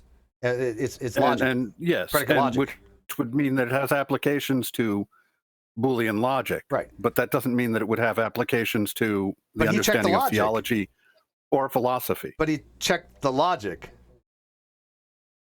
That means it's valid, right? If logic is good, it's valid. I did read it. It was not particularly, but it was not particularly. It didn't illuminate anything in the conversation. It was just. Was it wrong? Did it have any logical errors in it? But it's possible to say things that are not informative that are not wrong. But that's a subjective claim, right? Because I just posted on my Twitter with this guy that messaged me like, dude, this made perfect sense. This really helped me understand it. So it's not for everybody, but the people that understand it and want to learn from it, that's great, because I do get people saying that it's helped them. If it didn't, I get it. But my question to you is the logic correct? Well, the analogy to the gumball is not a particularly apt one. That's a non-answer, man. These are yes or no questions. Is either the logic is correct or the logic is not correct. There's no middle ground to be had there. Which one is it? Please tell me. Is the logic correct or it's not correct? There's no other answers for that. Well, the logic, the Boolean logic that you were putting up, from what I could check, seemed fine. Okay, that's cool. Now we're making progress. So we have to start somewhere, because hang on, I have people. That's not particularly useful. Well, unless that's you're a subjective using thing. the Boolean logic to make a useful statement. I think that's subjective, because the people have told me they did get useful out of it. But how about this, Perfect? When I have people in the ACA saying Steve's logic is wrong on this, what do you tell them? Because that depends on how they're using. Are they using what they're using the term logic to mean? It's like sandwich. It's contextual. Are you going to play but come on, this is semantic bullshit. Either the logic is correct or not. No, they can. It depends on what they mean when they say that Steve's logic is wrong. If you ask them, you're saying mathematically, you're telling me that somebody's saying that, and I'm saying, well, there are certain situations where that wouldn't be an inaccurate thing to say, and somewhere they're saying it's logically incorrect when it comes to mathematics. Is that right? I don't think that they were probably saying that about what you were saying there, but if they were, I'd probably feel that they were incorrect. Okay, and that's a start, right? That's a start. Like, for example, I'll tell you, like this, if I gave you this Perfect, I run this all the time, because I ran this today on the Atheist Experience unofficial page. Go over there now. That I'm still in that group. I'm not on the official one anymore. Whatever. But I'm in the official, the philosophy one. It's called Atheist Experience Unofficial Philosophy Group. And I said to a person in that group, trying to explain to me logic and epistemology, when I realized he doesn't know what the hell he's talking about. But I said, look, is this valid? If the moon is made of green cheese, I am a moose. The moon is made of green cheese, therefore I am a moose. Is that logically valid? Well, it's perfectly valid. Right. And he didn't recognize that, though. He's arguing that's not valid. It's not a valid, like it's not a valid rule of inference. And I'm like, do you not understand that? Of course it's valid. I posted and I explained it to people, because I was like, look, if you're going to argue these topics, get some basics. And then I explained what soundness is, and I said, look, soundness has to do with the veridicality of the premises, if they're true, and if it's valid, right? Soundness requires both. But don't tell somebody that a modus ponens, logical, structured, P implies Q, P therefore Q is not logically valid. Because what happens when they do that to a theist, dude? The theist is going to go, damn, this guy's an idiot, right? It makes us all look bad.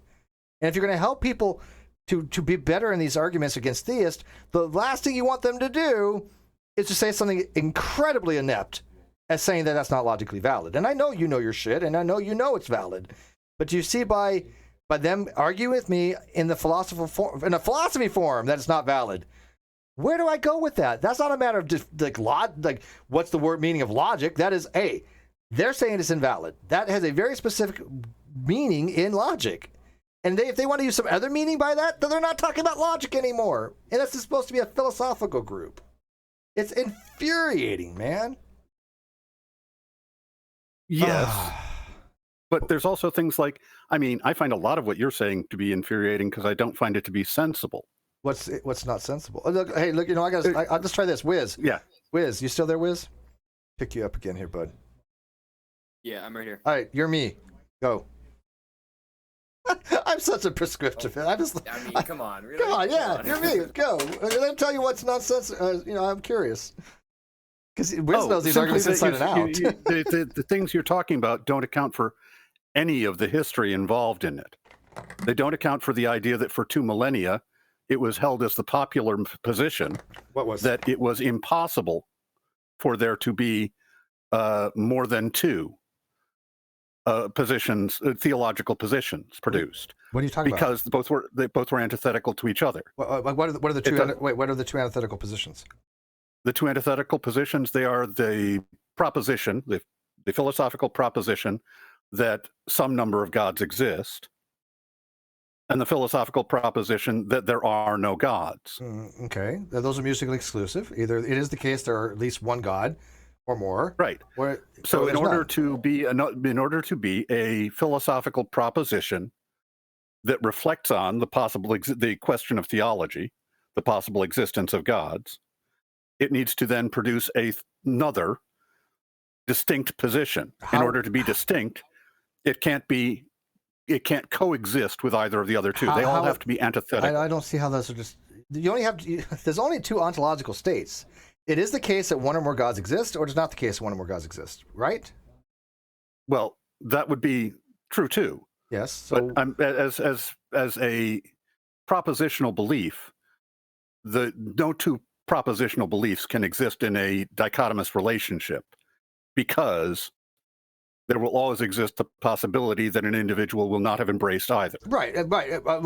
You do, absolutely right. This has been my argument for 3 years, and that's why I get weirded out when people are telling me I'm wrong in this. What you just said has been my argument for 3 years, 4 years, 5 years, maybe even now. You're right, absolutely right. Look, there's a dichotomy between belief and not belief, right? There's not a dichotomy between beliefs true and beliefs false. There is that middle ground, you believe neither, which you just said. We all agree upon this now. No one even, I don't know anywhere in history where that was not held to be the case. Ask Matt Dillahunty. That was accepted for 2 millennia. Yeah, except when you go into Matt Dillahunty's of the world, and I put out whether there or not that Matt Dillahunty, I don't believe Matt Dillahunty holds that to be the case either. Matt Dillahunty, you know what he does? I think he understands it. What he does is he tries to equivocate, because he says there's no middle position. He'll say it all the time. There's no middle position. And he's talking about no middle position between believes and not P, which everybody agrees upon, as you clearly point out. When I say there's a middle ground between believe P and believe not P, when I say I'm agnostic, that's where I stand. He doesn't tell people that middle ground exists. And if he does, he just kind of like confuses people with it, right? I mean, he is locked into people saying you must be atheist or agnostic, or you must be atheist or theist. You know as well as I do that's bullshit. You don't have to be either. It depends how you use the word. Well, the problem is that you're using agnostic in another sense that developed after Huxley introduced it, long after him, probably after his death, and then trying to back figure that to how it would be relating to theology, which it doesn't make a lot of sense. I can't use words how they're used nowadays, and it's been several hundred years. It's not how it's used nowadays. It is how it is used nowadays. Yes, but it's another use. So it's like using theory from the legal or vernacular sense and applying that to science. What's the most common definition of theory in science? Well, that's a little bit more complicated, but it's a proved set of axioms. No, it's not. First of all, there's no scientific theories are not proven. Established. I don't want to be. It's not about proving. So, excuse me if I've used the word "prove" inappropriately for. It is in a scientific context, so that would be inappropriate. Okay. But really, are we going to play that? Well, I mean, I know you know these things, and you got to remember that people hear these things from your side, and they take it very literally. And this is what I'm saying. They got to be more careful with this. But scientific theories are not proven, and these are not axioms. These are basically conclusions based on observations. But the word theory, as you said, has a normative use in science, right? You have to be that specific, but it's basically a well-substantiated body of evidence. In used both ways. I've seen it used both ways. But it does have a specific usage within Correct. it. Okay, just like evolution, which you pick on as well. It has 2 usages within science, where it has 2 really very separate meanings, but they are both recognized. But I generally use evolution for when I say the word evolution, it's kind of no, biological evolution has the two real meanings in science. One is the rise in complexity in the overall population found in the fossil record over time. Yeah, that's true. And the way I look at it, I would say this: the theory of evolution is basically change of allelic frequency over a given time in any given species from one generation to the next. But it's also combined with descent with modification. You're talking about descent with modification from the fossil record, right? So yeah, you're not wrong. I'm just saying that when we say evolution in the modern evolutionary synthesis is mentally inherent, it's combined with direct common ancestry. And no. The descent with modification was a theory explaining the evolution, what they found in the fossil record. But that's now part of the modern evolutionary synthesis. That's considered modern evolutionary synthesis. Yes, but it's still recognized use of the term evolution. But sure, you're right. Neither one of us are wrong here. I've let people know neither one of us are wrong. But the term agnostic is normatively used this way, has been since Huxley's time. Like, you're right, it wasn't until not since Huxley's time. No, it wasn't before. It was after. First, after Huxley introduced it, then it became a joke where people were portraying the other parties involved as being dogmatic or entrenched. Correct. Still used that way, and that then it developed as a use where it is always regarding something. It became you are agnostic regarding an issue. You're agnostic regarding a particular issue. Yes. A program can be said to be platform agnostic. I completely agree with you. And so it became a disposition, right? Right. But then people take that dispositional use, which is always regarding something, which makes that make no sense for describing a philosophical proposition. And why? Say agnostic because if you don't believe the proposition, because agnostic is a philosophical proposition. Agnosticism as a philosophical proposition. Which, if embraced, that's a different proposition. Just like the other two, as a philosophical proposition, which, if embraced, produces a third theological position, which was held to be for 2 millennia impossible by a lot of people. A lot of people felt that couldn't be done. Some people argued that maybe it could, but they didn't understand how it could happen, but they didn't disallow the possibility. Okay. By the way, I think it was Robert Flint had talks about that, actually. One of them, about reading about Huxley, I know Church Career, which we're referring about to that third condition, that they never demonstrated it does exist. They just demonstrated the possibility could exist, right? Well, they talked about it. It was a popular thing. Right. But if it was produced, it would have to be something that was antithetical to both, because it has to be held to be distinct. But if you producing a distinct position, which means that it can't be a modified form of atheism, so you can't be an atheist and it. Yes. When it can't be a modified form of theism, you can't be an whatever it is and a theist. I totally agree with you, because that's why I don't like these juxtaposition of atheist agnostic together. For that very reason, what you just said, you're absolutely right. But let me ask you this: logically speaking, there's nothing illogical about saying I hold no position either way, and I'm going to put that as not believes the proposition and not believes the negation of the proposition, right? Logically, that simply that doesn't comprise agnosticism. It comprises what it is agnostic, but agnostic. It would only be agnostic in the sense that you are using it as regards something, as regards to the proposition. But you can't use that sort of thing when you have a propositional belief like theism. Either an individual embraces theism to the extent that we find it necessary for our conversation to call them a theist, or they do not. Correct. That proposition is entirely binary. Correct. It's an absolute term. Correct. Either they do or they don't. It's like pregnant. You can't be pregnant all regarding agree on this, though. I don't know what the problem is. Regarding another. Right. Okay. Well, then you can't be agnostic regarding an issue. Yes, you can. Because you can't be an agnostic regarding an issue. Be agnostic on the proposition. Any more than you can be a theist regarding an issue, or an atheist regarding an issue. I see the problem here. So every proposition you have, you admit you have a negation of that proposition, right? Everyone. Yeah, P and not P. You have this, but you're saying that you're saying that agnostic applies to that, and that defines what agnosticism is. And I'm saying that I disagree with you entirely about that. Well, you can, but any of the papers you go read out, this is what they do. Dr. Burgess Jackson defines it that way. It really doesn't matter how many papers might do that if what they're doing doesn't. If what they're doing there's nothing wrong with what they're doing. Make sense. You're going to hang on. You're going to tell me that Dr. Paul Draper in Stanford University doesn't make any sense. You're going to tell me that Dr. Burgess Jackson doesn't make any sense. Yes, I will sit down with Dr. Paul Draper and I will explain to him how what he's saying simply isn't making sense. And Dr. Alex Malpass too, because he has the same thing. I will sit down with Alex Malpass or Ozzy. I'll happily, me and Ozzy can sit down, and I'm sure that will be ironed out. Okay. You'll be able to. What it doesn't make sense as is what you're talking about offers no explanation why for 2 millennia they would hold that there was not a third position, because you would be maintaining that for 2 millennia. But there is a third position, though. I don't know. There clearly has to be a third position between belief and belief P and belief don't P. Has to be. Has to exist. You said it existed. That's different. You're talking about a different thing than producing a third theological position. There has to be a set of criteria where producing a third that is called a theological position, you have to have some theory at least where you have some set of criteria that produces a theological position that you will call a theological position, that for 2 millennia they held that skepticism did not produce a third theological position. I'm not a skeptic. Are you? But but that was one that was under contention. Okay. You have to understand that somehow something that Henry Huxley talked about changed that.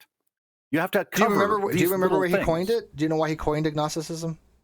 Yes, because Gnostics came, the Gnostics in the pre-Christian era. They were named the Gnostics, and they weren't named it in the pre-Christian era, but the Gnostics that existed, the only word we have for them is Gnostics. Correct. The people who existed in the pre-Christian era held the beliefs about there being higher and higher levels of God. Yeah. Well, that was my. I misunderstood my question. I'm sorry. They felt that you could pursue revelation of them through a specific regime of privation and prayer. Yep. And living a monastic lifestyle. Yeah, but that's not what my question was, though. Well, how it comes into it is they were named Gnostics because of the word nostos. Gnosis. Yes. No, nostos. Well, actually, it was nos. It was N-O-O. No. Well, nostos, which meant a perfect, special, private knowledge of the gods, particularly of the type that would save you. That part is correct, but that's not what Huxley used Gnosis for. What he used it for. They were named for that. Why did he use Gnosis? I'll get there. Okay. But if you want to keep interrupting, I'll not ever get there. So then, if they used it for that, which meant which was revelation. When people named them the Gnostics, they named them for the fact that they pursued revelation, and they thought that revelation was something that you could pursue. Then the agnostics, which were a cult that was around at that time, there was a group that were called the agnostics. They felt that you could achieve revelation, commune with the gods, without the beneficiary. So that you didn't need the clergy, which made them so immensely popular with the clergy that they were hunted to extinction. Okay, but I'm still. I wanted to get to my question. There were those agnostics, and I have no direct evidence of him mentioning them. Okay, but I'm sure that Huxley was aware of them. The reason why now, to be finishing. Yes, go ahead. The agnostics then bridged the Advent into Christianity and became one of the things that were called the first heresy. There's lots of things called first heresy, and that they believed that you could find higher levels of God, which was considered a heresy. But then later there developed the church Gnostics, who also were talking about revelation. And then the word gnosis in modern English was redeveloped off of the Gnostics, the term Gnostic, referring to the church Gnostics, and it is special spiritual knowledge. Correct. Special hidden knowledge. Well, spiritual knowledge. It was hidden. It was assigned to be. The whole purpose was it was hidden. The illusion of having knowledge is what it was. Specifically, the illusion of having knowledge is the Gnosis. That's why it's Gnosis. When Huxley came it's always concerning revelation. When somebody says I have a Gnosis regarding that, it's saying that they have a hunch, that they have an unexplained. Yeah. I mean, like sensus divinitatis. Yeah. Sure. Okay. And that it's always referring to revelation. And what Huxley was doing was two things. He was pointing out that science and that he was putting forward do not accept revelation. Correct. So it's agnosis, not accepting revelation. Agnostic. Okay, well that's where I think we kind of have a little issue. He was also pointing out that he was claiming to be wholly ignorant of things that the Gnostics and people like them claim to know so very much about. And when you claim, and you, by the way, everything you said so far, I'm not disagreeing with. It's right. But would you agree that the reasons why he coined that, that's what I say when he has an epistemic normative principle. That was his normative epistemic principle, was exactly what you're saying, right? He was trying to eliminate, right, any kind of appeal to special or hidden knowledge or gnosis. Right, he coined the term agnosticism. Hang on, for the GNOS to mean the illusion of having knowledge. That's why he has it. He thought that the theists and the atheists had the illusion of making claims that they didn't have the justification to make. He thought both the atheists and theists they did not were wrong. Have the justification. Yes. And that's the point of the agnostic, is that they are actually embracing a philosophical proposition, which Huxley expressed some 20 years later. He had it down to a sentence. Yes. He said that it's wrong, ethically wrong to claim to know or come to believe things that you cannot demonstrate scientifically to others. Right. It's based upon the Clifford's principle. Well, that was his principle. Yeah, but Clifford's principle is very similar, right? I mean, yes. Clifford was an advocate of his position. Yeah. I think they knew each other. Yeah, they knew each other. Yeah. Yes. Okay, but here's the thing. I'm not a Huxleyan agnostic, so I'm not going to argue for Huxleyan agnosticism. Well, I'm not saying you're arguing for Huxleyan agnosticism. I know many people that are. I'm saying that there is a term, agnostic. Yes. And there is a term which means that you embrace agnosticism. Correct. But who uses it that way? Everybody. That's what it means theologically. No. That's just wrong, dude. I've never read a paper that uses it that way. I'm sorry if you feel that that's just wrong. It's just wrong. It's factually wrong. Look, saying that there's papers really doesn't matter. Now you're being a prescriptivist. Yes. But hang on. Perfect. Perfect is pretty easy. Perfect. It's just like it's spelled. I have a hard time seeing it. What is it? Perfect? Perfect. It's just spelled with an I. Because that's the joke. Oh, okay, perfect. Look, I have a blog that relates these three ways of using agnosticism: as a normative epistemic principle, as a epistemological proposition, or being agnostic on a proposition where you have no position either way. Those are the three main usages. I have never seen a paper that uses it in the first case except in historical context.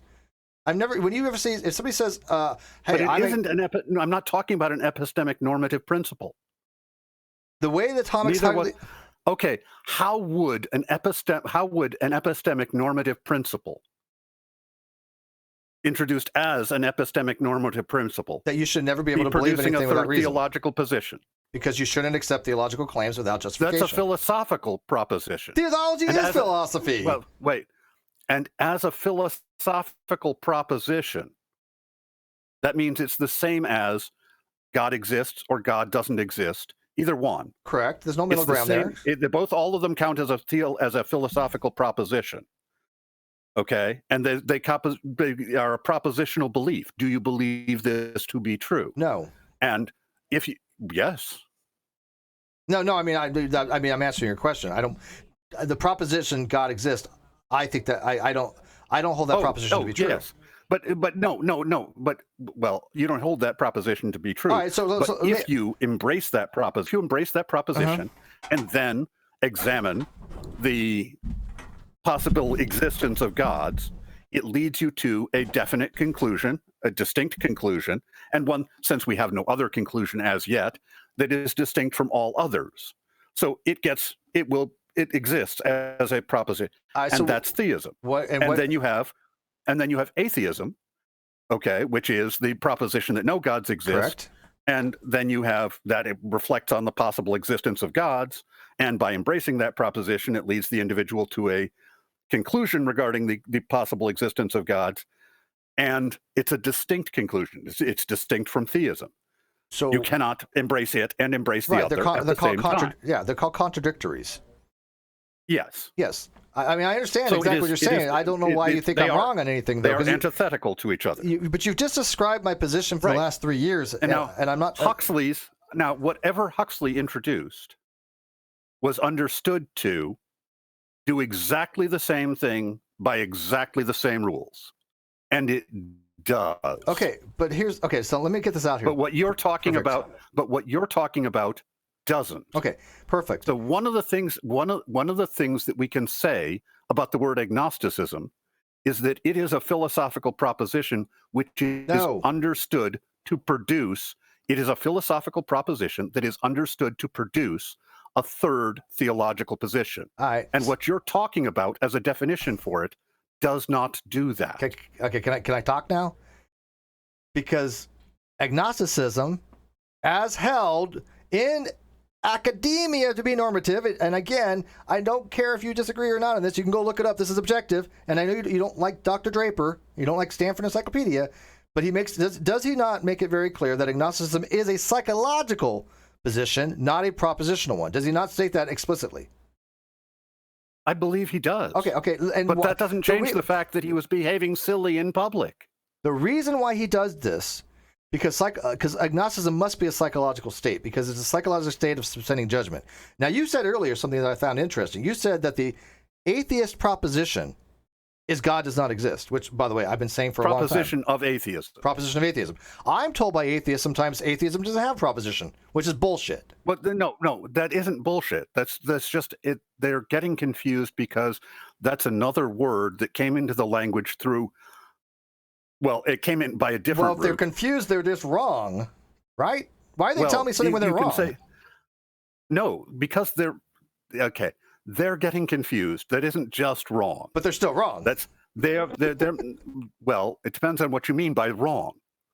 They're correct proceeding from their position and assumptions. No. That's bullshit. Come on, perfect. They're wrong proceeding from your position and assumptions. No. This is not right or wrong depending on how we look at it.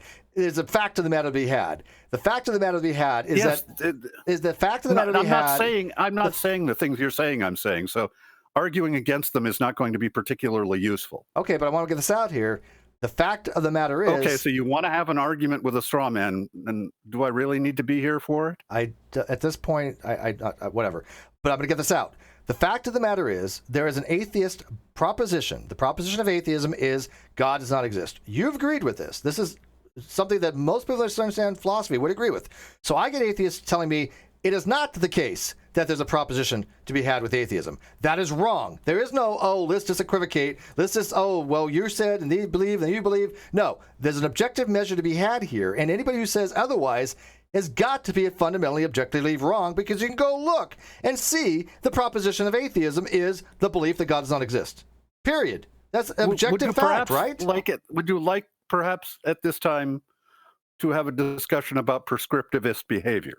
Well, we're going to be doing that on Dr. Jones things, because I see Matt Dillahunty and Aaron Ra being... But my point, you have an absolute absence of self-reflection. I'm not a prescriptivist. I'm a descriptivist. No, you say you're not a prescriptivist. I'm not. But the behavior you exhibit. Dude, this is logic. This is not prescriptivism. Whether you say that or not, even if you want to holler really loud. How the fuck am I a prescriptivist? You behave as a prescriptivist. No, I do not. That's bullshit. You're just going to have to accept that for the moment. Okay, so let me ask this. Why is it that Dr. Jones is a professional linguist? He doesn't think I'm a prescriptivist, and he thinks Matt Dillahunty is doing the same bullshit you're doing. Okay, he's an expert on this topic. I'm willing to believe he may be an expert on the subject, and maybe you haven't behaved that way around him. He's been on me for 8 years. But if I pointed out some of the behavior that I can point out, he'd have to go, yeah, that would be prescriptivist behavior. He might even say. I've talked to him numerous times on this. He might even say, I don't believe that Steve is a prescriptivist. What have I said as he prescriptivist? He would have to acknowledge that you were engaging what is your use of the word what would be described as prescriptivist behavior. I'm not going to play gatekeeping with you either. No. You're using a word, and I use the word very specifically. Yes, I'm using a word, and I understand that. So what is prescriptivist then? Tell me what you mean by it. You're just going to have to accept that if we're going to be continuing with the conversation, I understand it was a snide remark, but I do think that you do engage in prescriptivist behavior. And if you can't get content with that, and if you can't get content with that and move on, then really there's no point in having conversations with you. Well, there is a point to have. The side. You called me a label that I'm not, and I'm asking you what you mean by that label. You're saying you're not. Wait, you're saying you're not. That doesn't mean you're not. Well, it doesn't mean you show that I am. I don't know what you mean by it. I didn't say what do you mean by prescriptivist? I did not say that it meant that you were. Okay. But you're insisting that you are the final arbiter. I can tell you what I mean by prescriptivist. When I say you can keep interrupting me as often as you want, but eventually I'm going to leave because you're not allowing me to speak. You're not answering the question. You're not allowing me to speak. All right, you have the floor. Either. Tell me what you mean by prescriptivism. Go. No, I'm not going to tell you what I mean by prescriptivism. I'm making that very clear. Okay? That is not the discussion I want to be having. You're dishonest at this point, though, I think, dude. If you're going to call me something and not tell me what you mean by it, that's dishonest.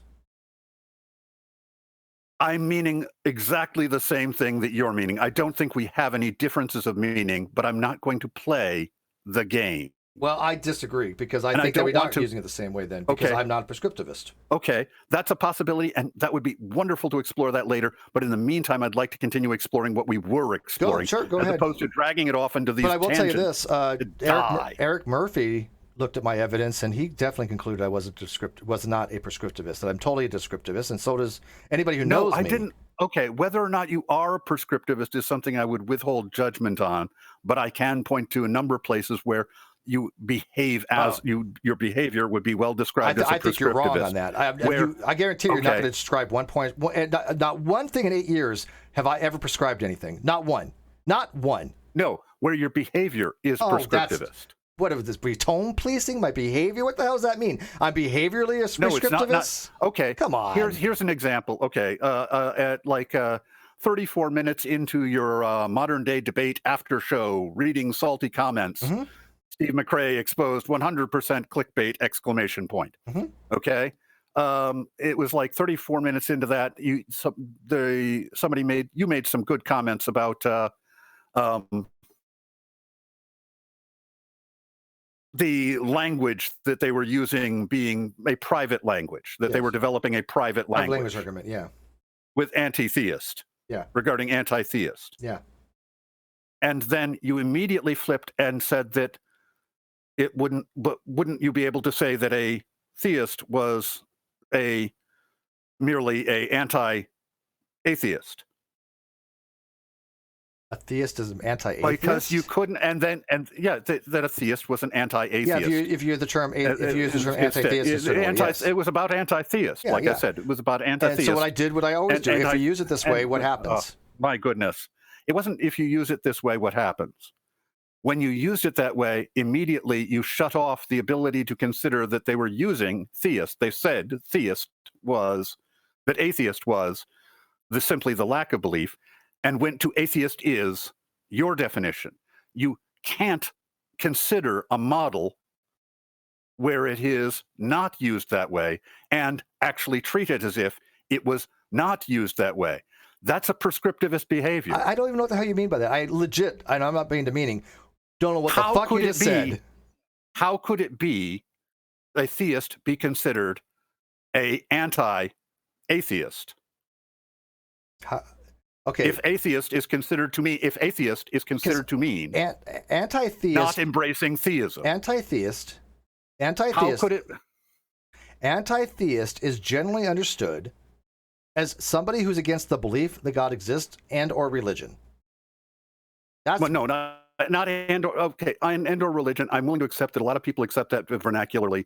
Anti-theism is someone who holds the position that theism is wrong of people or for people, or possibly both, but of people or for people. That's what anti-theism is. It's actually against the concept of God. And then there's antitheism without the hyphen, where it means the beliefs about the opposing gods.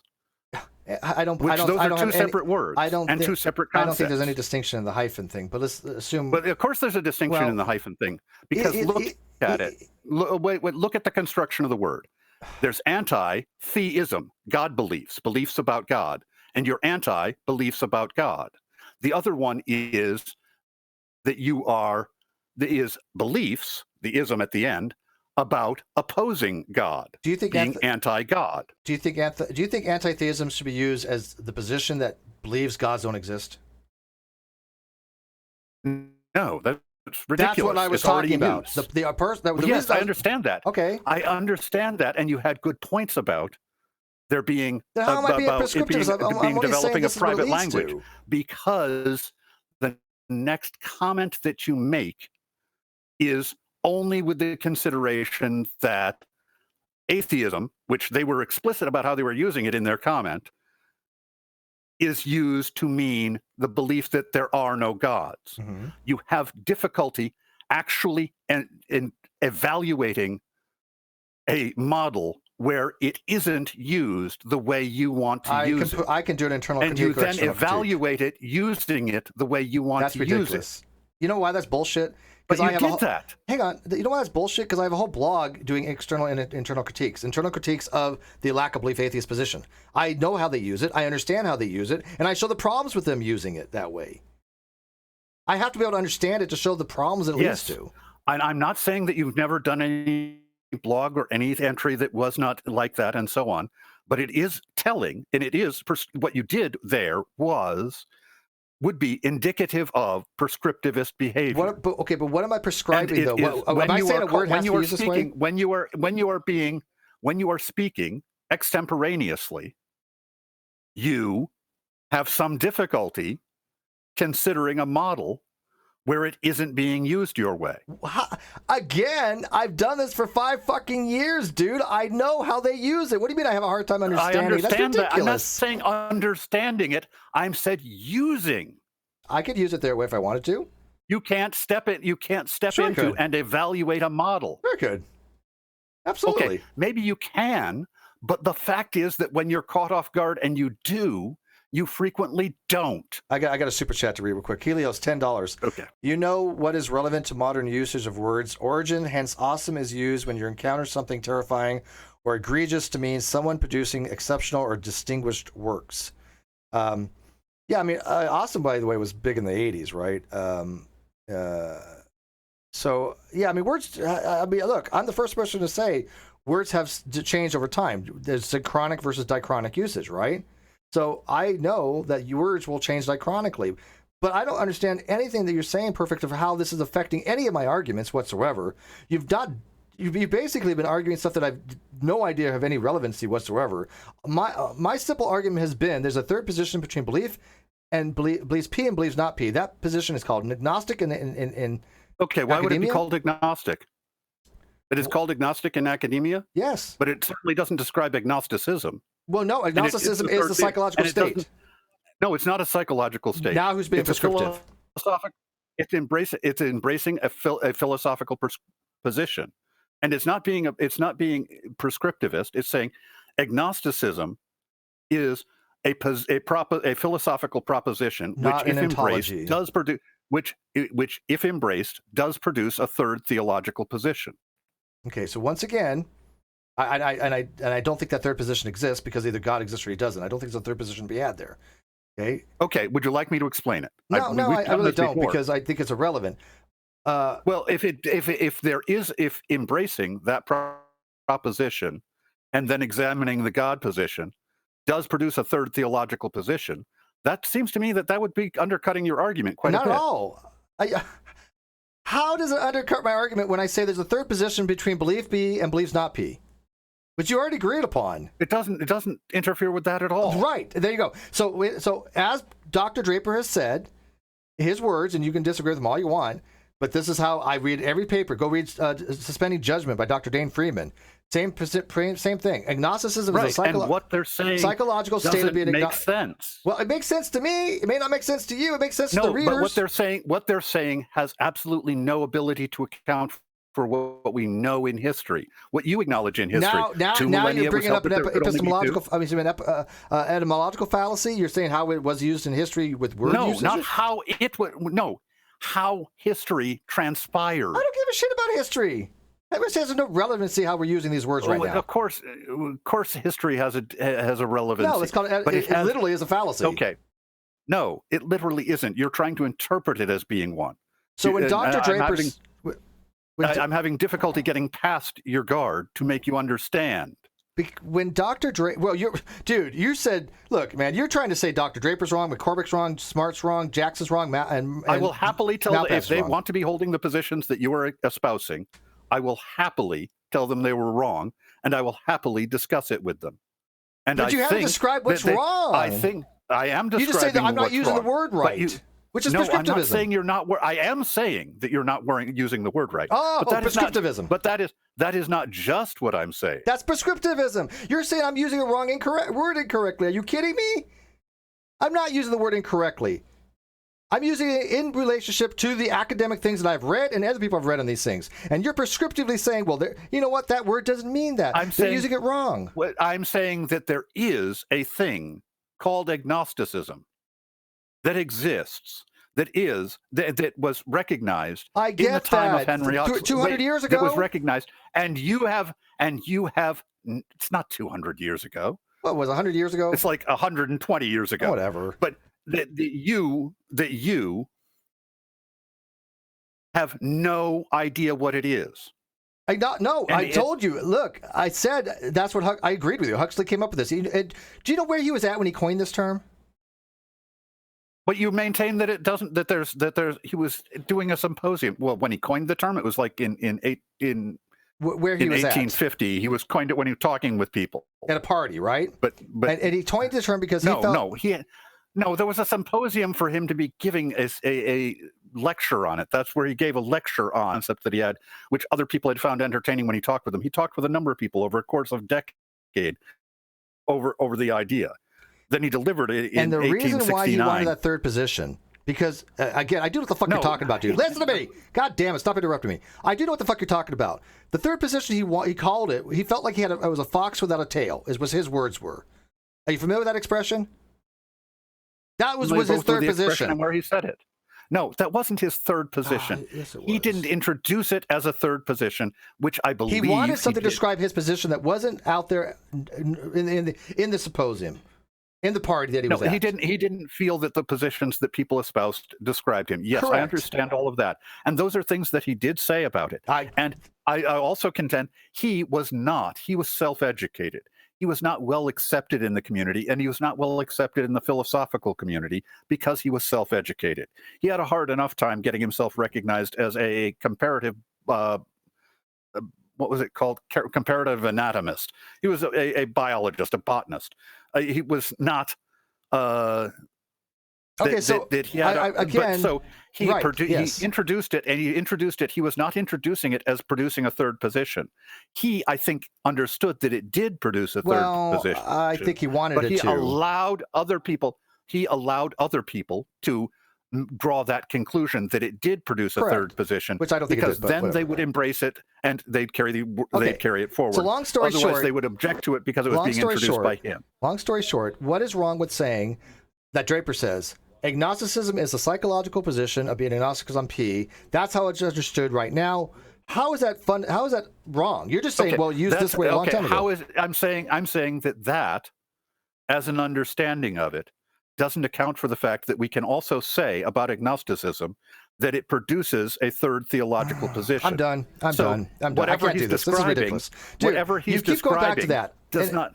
Right. No, it's just That's nonsense. The point. That is the point. Okay, you're saying it's just nonsense, but it's the point where you have no answer to it. I have an answer to it. Your argument falls you keep going back to how he used it. I'm asking you, as of right now, how is Dr. Draper wrong by saying in his paper that's been peer-reviewed, agnosticism is a psychological proposition on P, which means that I have agnosticism. It's my psychological position that I have not determined whether the proposition is true or false. I've not assigned a value to it. That's how it's understood. That is what we mean by it. I use it that way, and you're telling me I can't use it that way. You're the prescriptivist. No. Does he also say that agnosticism is a third theological? I don't give a fuck what Huxley has. It says I'm not a Huxleyan. I've read Huxley. Okay. I don't agree not with Huxley. Talking about Huxley. Okay. Well, then I'm afraid that you can't keep hollering that you don't want to talk about Huxley because it's irrelevant. And you don't want to talk about Huxley. But I'm establishing that it is irrelevant. And if you just it is irrelevant, right? It's irrelevant. That's what I said. How is Draper wrong? I'm establishing that it is relevant. No, it's not. You're trying to establish that it isn't, and you aren't establishing that it isn't. He's using a word. Say the word Beetlebox. Beetlebox is the position of this. Beetlebox is the psychological position of being agnostic on P. Would you care about that? Not a bit. Okay, then he's only using agnosticism for the word Beetlebox, which is perfectly fine to say. Otherwise, you're being a prescriptivist. You remind me of a guy, and I don't know if you know him. Go to Twitter and talk to a militant agnostic. Wait a minute. Then why were you? What was your objection to anti-theism? I don't have an objection to anti-theism, except I'm not an anti-theist. No. You were saying the idea of anti-theism as the representing because atheism. Because we've already got uses for that. I think it just muddies the water. They could do it. Wait, whoa. So an objection that is and misrepresenting things and making things confusing. We're not misrepresenting anything. This is normative syncretic usage right now. No, but it is misrepresenting facts of the world. No, it's not. You're talking about diachronic usage, and I'm talking about synchronic usage. Do you know the difference between synchronic and diachronic usage? Not really, no. Okay, synchronic usage is how we use these words now. Diachronic is over history. You're talking historical context. I'm talking about historical context to inform how it is used now. There are people using it that way. I've never met one. Today. Who? Me. Okay, you. Other than you, private language argument, who else uses it that way? Because I'm doing this a lot of years. Oh, so if I know them, then it's just private language. If I know no, of if you them, don't know it's just them, private language. Yeah. Can you go say other than yourself? Does anybody else that you know use it the way you use it? Yes. Do you think I invented this? Well, I studied this. Can you name somebody? No, I can't name them. Then it's not very popular, probably, right? We're talking about something. We're talking about something that is very, very 45 unpopular. years ago. No, I'm not saying it's unpopular. Whether it's popular or not, you're saying no one. Oh, no, I didn't say no one. I didn't say that. What I said was there's probably not a lot of people using it. If you can't even name one person that uses it of all the thousands of people we deal with, that's pretty private language to me. If you're the only person going to be using it the way you want to use it. I didn't say I was the only person. Never did I say that. The only person you know. I didn't even say that. So, okay, do you know another person that uses it that way? Yes, I know dozens. But you won't be able to give me their names. No, I'm not willing to give you their names. Well, then I don't believe you. You can not believe me if you like. Yeah, well, that's how it works, right? Evidence or you don't believe somebody, right?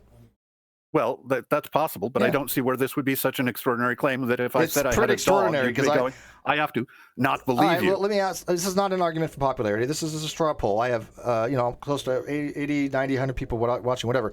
Has anybody, and by the way, I'm not saying that his word usage has not been allowed me to say what I'm talking about. I don't see how you could possibly do a poll about anybody understanding what I was talking about. Has anybody heard his uses of agnosticism being used in modernity? You haven't even let me explain what my usage is. Define agnosticism for me, please. You just keep yelling. Define agnosticism. Go ahead. Well, it's the belief that in that proposition, and it produces a third theological part, a third position regarding theology, the subject of theology, and that's current. The possible existence of gods, and that's a current understanding of that. That's normative.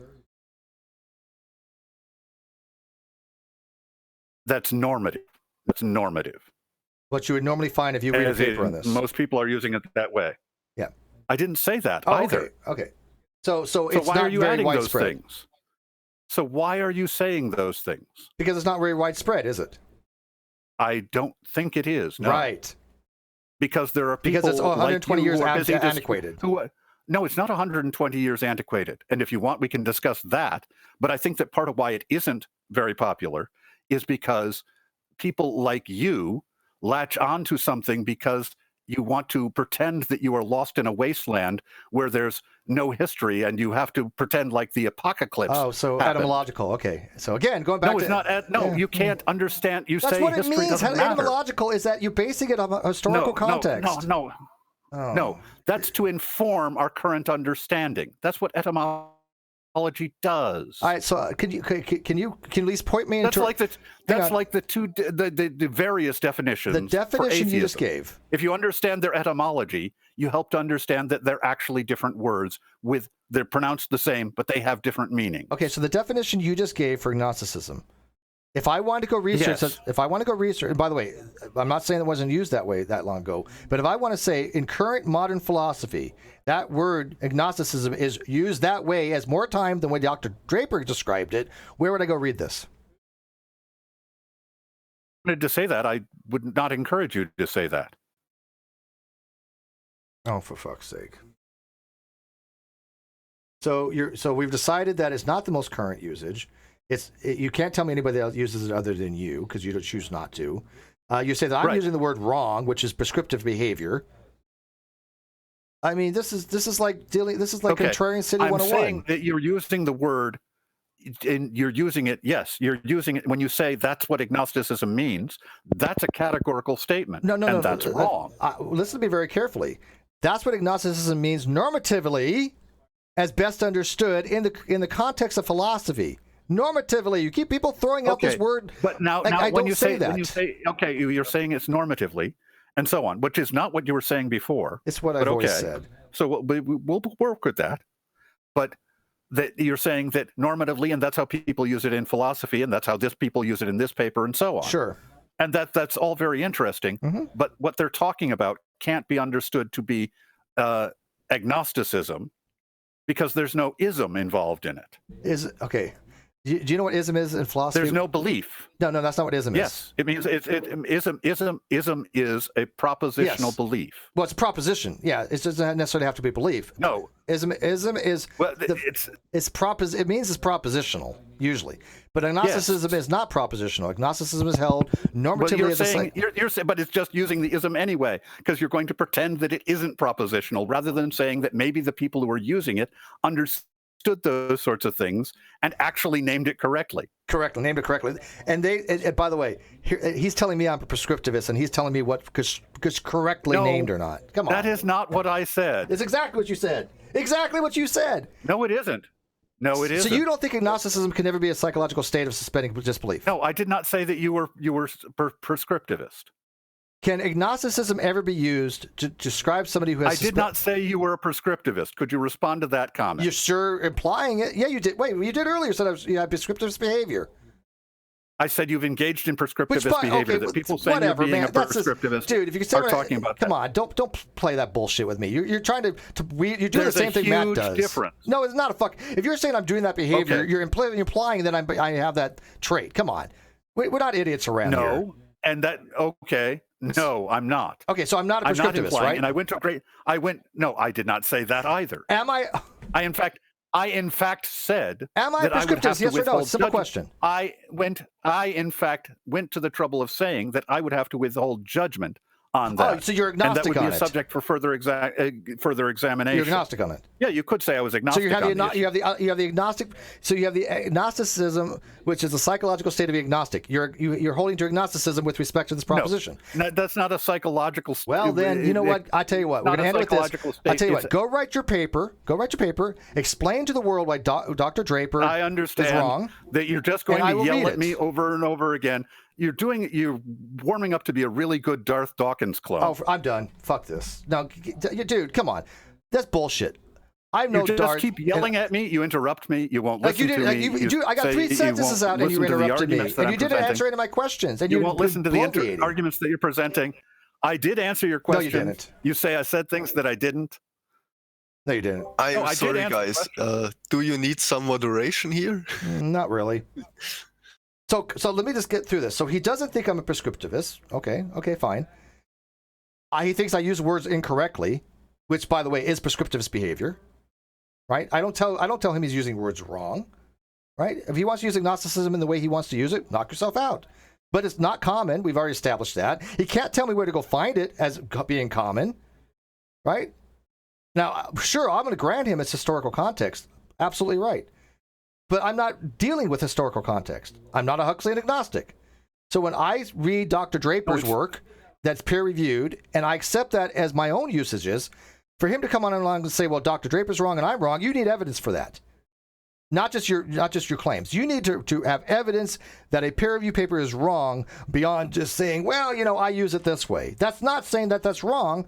That's just saying you merely personally have a different use that nobody I've ever encountered uses normatively nowadays in modernity. Nobody that I've seen. And I've done this a very long time. Would you agree on that? What, that you've done this a very long time, or that nobody uses it? No, none of those Did I say that? Jesus fucking Christ. I don't think you have the ability to hear what I say. Did I say nobody uses it?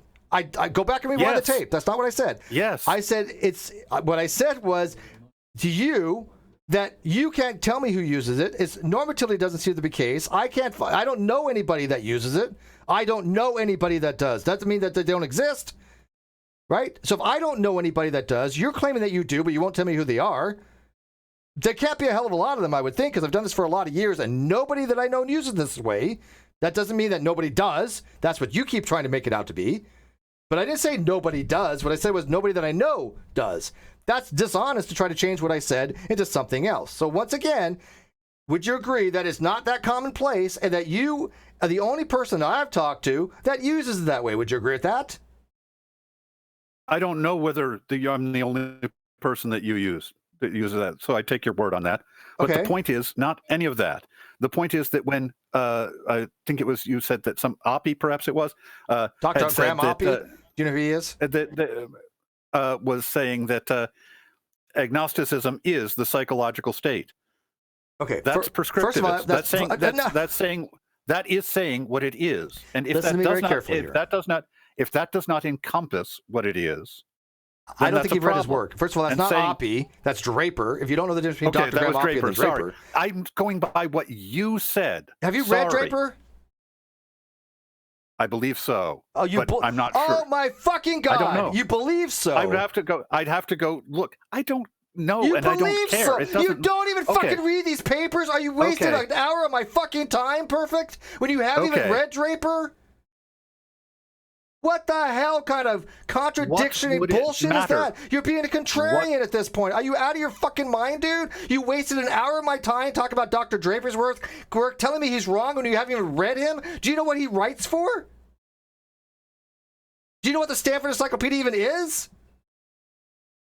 Yes, I've read the Stanford Encyclopedia. Okay, you're saying that I don't, and you're saying it really loud. But that doesn't make you any more right, You've wasted an hour of my time talking to you about something you did not have the skill set to talk about. I don't think we wasted an hour of your time. You bullshit, I'm sorry if you don't think that. But you didn't read Draper. You absolutely will not listen to anything. I wonder if you wonder, how are you behaving differently than Darth Dawkins? You know what? You're an idiot. Perfect. I'm not going to tolerate this. How are you behaving differently? Because I've read these papers, and you have dishonestly sat there and argued a position that you have never even read about. No, I don't understand what you're saying. Definitely the Encyclopedia of Philosophy, the Stanford Encyclopedia of Philosophy. I have read the entry there. You're saying that it was written by somebody or other, and I'm like, yes, indeed, I'm willing to work with that. Yeah, that doesn't. The name isn't particularly important, and I'm not very good with names, so that's going to be the way it is. Well, I'm out the audience side on this because that's bullshit. The fact that you're willing to scream really loud, I'm allowed to scream. It's my channel. I'm allowed to mute you too, like Darwin's. Oh, look at that! I muted you. Anybody can play this game. Look, you came on here and you told me. I'm pointing out that you're playing that game. You want to compare me to Darwin's Dawkins? Yes, you're behaving badly. I'm behaving badly for telling you that you argued a paper that you didn't even tell me that you're like, I don't know if I read it or not. But that's true. Then how do you know what the hell Dr. Draper said? Well, I have read the entry at the Stanford Encyclopedia. And who wrote that? Telling me it was Dr. Draper. Yes. Fine. I'm willing to roll with that. Well, that's something you should kind of know. I mean, come on. I don't see why that is particularly important. Well, why? Because you're telling me that Dr. Draper's wrong, and you haven't explained to anybody why it is. All I've ever said is, I never said, well, Dr. Draper's. You said yes, you Dr. did. Draper says yes, you this, did. Go back and rewind the tape. And you're telling me he's wrong, and I'm saying I would be happy to sit down with Dr. Draper. You said he was wrong. Oh my God! I've said that I would be happy to sit down. What? I'm not allowed to actually say anything? What the fuck? Is he wrong? Is he wrong? I mean, you said you're happy to correct him. That implies he's wrong. No, what the fuck is this? Am I allowed to say anything or not? Yes, of course. Knock yourself out, but okay. Is Dr. Draper wrong? So, then I'm not allowed to say anything. Just answer the fucking question, then you can say whatever the hell you want. Mind. Which is it? Say whatever the hell you want. Just answer the question first. Is he wrong? So I'll tell you what I did say, then you can see if it meets your question. How's that? Because I was in the middle of saying what I did say. It's not going to answer my question. You're just going to bloviate and I left him free if you want to throw out names. You're acting like Nephilim free. You're just not answering the questions. No, I'm not bloviating things. The fuck you ain't. You can't answer a simple question. Either he's wrong or he's not wrong. What is it? Just tell me. I said, when you said that he said something in particular, you said he says this, and you said, are you telling me that he's wrong? And I said, if he said that, then I would be happy to sit down with him and tell him that he was wrong and explain why. If he said this, that is what you could read. That is what I responded to you with. Let's look this up right here. We'll do this systematically. Absolutely, here it is. No. Look right here. Right here under Agnosticism, under Stanford Encyclopedia, written by Dr. Paul Draper. No, all that's establishing is that he did say it, and that therefore I would be happy to sit down with him and explain to him that he was wrong. Okay, so yes. He's wrong. He's wrong, and by the way, well, if you're saying, no, I respond, but you're saying what I'd said was you were complaining and bitching, whinging, whining, and misrepresenting what had happened. And yes, in saying that I had said. I had come out and said that I had falsely introduced it and said that I was saying that Draper was wrong. Is he wrong? When listen to me, when I'd never even read him, which was not what I had said. What I had said, you'd said Draper had said something, and I said, well, if Draper said that, then I would be perfectly happy to sit down with him and tell them that it was wrong. Do you agree that he said it? So, no, wait, listen to me very carefully and answer this question, dude. If with what I actually said, or what I'm claiming to have actually said, and which people can rewind and hear me actually say it, if that was the case, then how would it be any way an affront for to have read or not read what he was saying? I don't know what you've read. Be. Okay, so let's read what he said. Hang on, let's read what he said. Not surprisingly, then, the term agnosticism is often defined both in and outside of philosophy, not as a principle or any other proposition, but instead as the psychological state of being agnostic. Call this the psychological sense of the term. That's not prescriptivism. What he's doing is he's describing usages, which I've done. I'm not saying agnosticism must be this. I've said what he has said, that in normative usage in philosophy, atheism is not a proposition. Agnosticism is not a proposition. It is, quote, the term agnosticism is often defined both in and outside of philosophy as not as a principle, which is the normative epistemic principle he's referring to here, or any other sort of proposition, which is the knowability of God, which he was referring to, but instead as the psychological state of being agnostic. You say that's wrong. Is that correct? No, that isn't what I said, but it is silly. Okay. Please just answer yes or no. I swear to fucking God. Is he wrong? Wrong about which, where, and what? I'm done. He's drawn an errant. I'm done. He's drawn an errant. No, I'm going to pull a He's drawn an errant conclusion. I muted you. Server muted you. I'm doing a Darth Dawkins. If you will not answer a goddamn simple fucking yes or no question, dude, I have no use for you. That is obfuscation. That is equivocation. That you're using these terms very differently. That's fine. But how dare you not sit there and answer a simple fucking question for 20 minutes and bloviate when I say, hey, is he right or wrong? That is a yes or no answer. Period. How dare you sit there and obfuscate on this? Kawasa even put on here obfuscation. Of course he is. And now you know what? I'm going to unserver mute you one last time, dude. And I'm not trying. I've never had to use mod controls in here, motherfucker. Ever. Because most people do not have this type of duplicitous behavior. You talk about bad behavior, you not answering questions is bad behavior, if you want to play that type of terminology. Very simple. As I unmute you, answer the goddamn fucking question. Is he right or wrong? It isn't a simple question. Well, then You've we're asked done. A complex Conversation's question. over. All right, thank you guys. And what I am willing to say, get your 2 cents in, and then we're done. Very simply, sure. He seems to have drawn an errant conclusion based on his complex set of circumstances. All right. Yes. Well, thank you for dropping in, Prefect. Always a pleasure. We'll forget about this the next day, probably, and I'm not mad at you, but I want my audience to evaluate this with all fairness, how little he answered any questions. But you haven't been right. But you haven't been willing to let me for arguments discuss any of the things. None of that. You've shouted and interrupted. Oh, I've given you more than an opportunity to answer. If you can't answer simple questions, the rest is irrelevant. Because I answered your simple questions. It wasn't a simple question. It is a simple question, right or wrong? Dichotomy. Which questions? Which thing is he right or wrong about? I'm not going to go into it again. You listed off several things that he was drawing conclusions on. Yeah, I'm not going to go into it again. Anybody can go read this. Anybody can go look at this. It was very clear what I said. In that statement is either right or it's wrong. If you say it's wrong because of this, or it's true. There's no not surprisingly, I would think that the comment that not surprisingly would be pretty subjective. I don't find it particularly, but I do find it a little surprising, yes. Well, that people would come to those kinds of conclusions because it doesn't require that much work. Dr. Oppie agrees with him. He uses these terms the same way. The normative use thing? Well, I think that he was probably accurate about that. Helios, $2. TL. But I do think he was accurate about prefect that. is the way to spell sea lying. Yeah.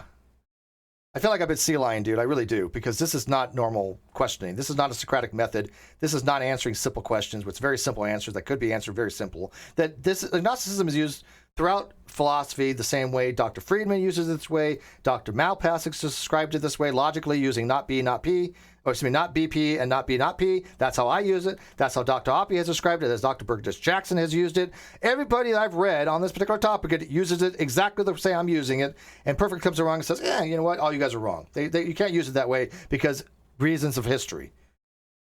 No, I'm not saying you cannot use it that way. Oh, well, thank you for your blessing. But I'm saying to describe that and say, are you done now? Yeah.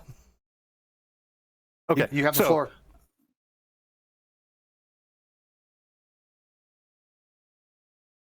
Go ahead. So, I am saying that when you describe it that way and you don't say that that is a use of it, or it's how you want to be using it, or any of those sorts of things, and you're ignoring the fact that there is a third theological position. And then when you try and talk about use it in reference to theological positions, that starts to not make sense. Because then you're referring to two theological positions and trying to place agnosticism in regards to those things, when there's three theological positions to be placing whatever you're talking about, labeling it agnosticism or dog catcher, don't care. Whatever you're labeling it, you're then should be placing it in regards to the three recognized theological positions. One of those theological positions doesn't actually technically have a name because it's inappropriate to name something for a philosophy, and what you are embracing as a philosophical proposition is a lot closer to a philosophy because it produces a given form of ideation. Are you still? So it doesn't really have a name. It is the position produced by agnosticism. Are you still a mod over in the ACA Discord, or it's not Talk Heathen? What are you a mod for? I told you that before. Yeah, no, I'm remember. Who are you a mod for? I do the side scroll on Talk Heathen. You do the live chat for the Talk Heathen. I'm sorry, what? You do the live chat moderation for Talk Heathen. The side scroll on the YouTube. Yes. Oh, live chat. When the live Heathen goes live chat on the side, it has a live chat. You have a blue spanner wrench, and you act as a mod for them, correct? That's what I've just said. So I don't understand what the problem with communication is.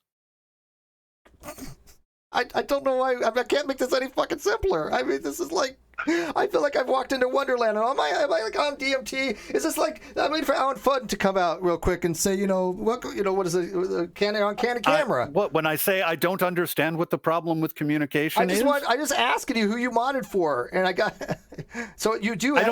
When you say who you modded for, and then you want to talk about YouTube and so on, and I'm like. Because Talk Heathen's on YouTube. Well, Talk Heathen is on YouTube. But you said, who do you mod for? You mean on the YouTube? Yes. I said yes. How many times would you like me to say yes? I have no idea what you're asking now. I've said yes enough times that I think that yes. Can you just accept yes as an answer? Well, now, yeah, because you were obfuscating before. I couldn't get a simple yes or no. Oh, God. All right. Anyways, I'm wrapping this up. I need a drink. Wait a minute.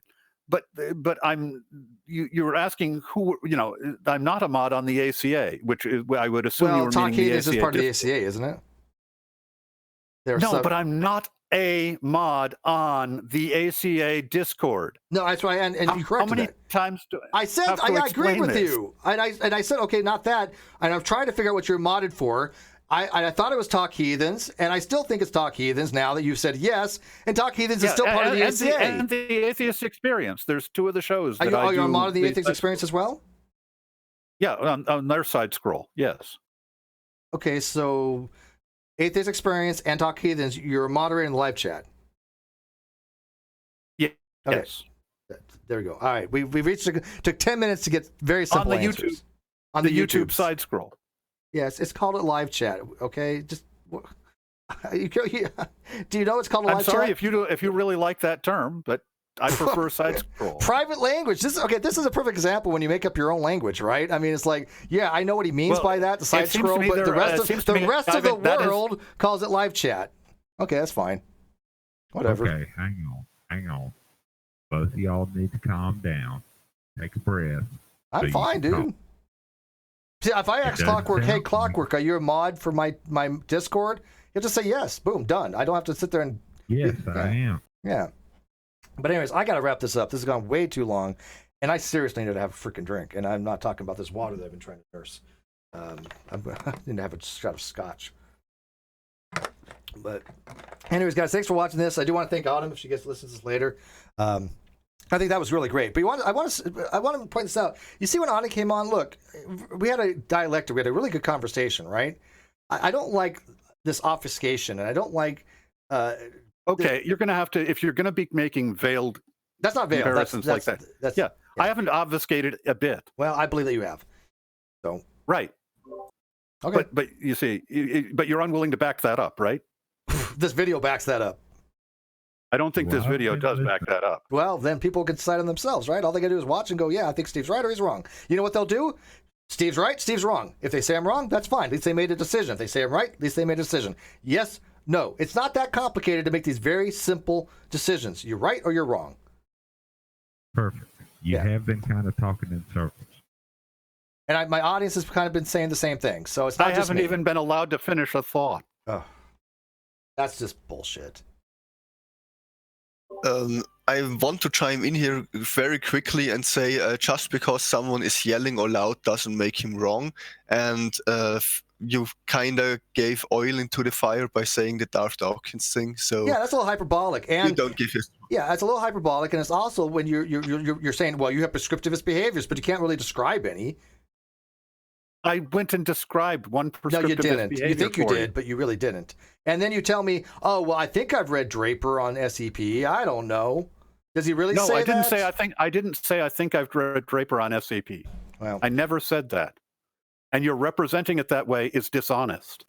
I asked you if you read his paper, and you said no. That's true. And you said no. You said, did you read Draper?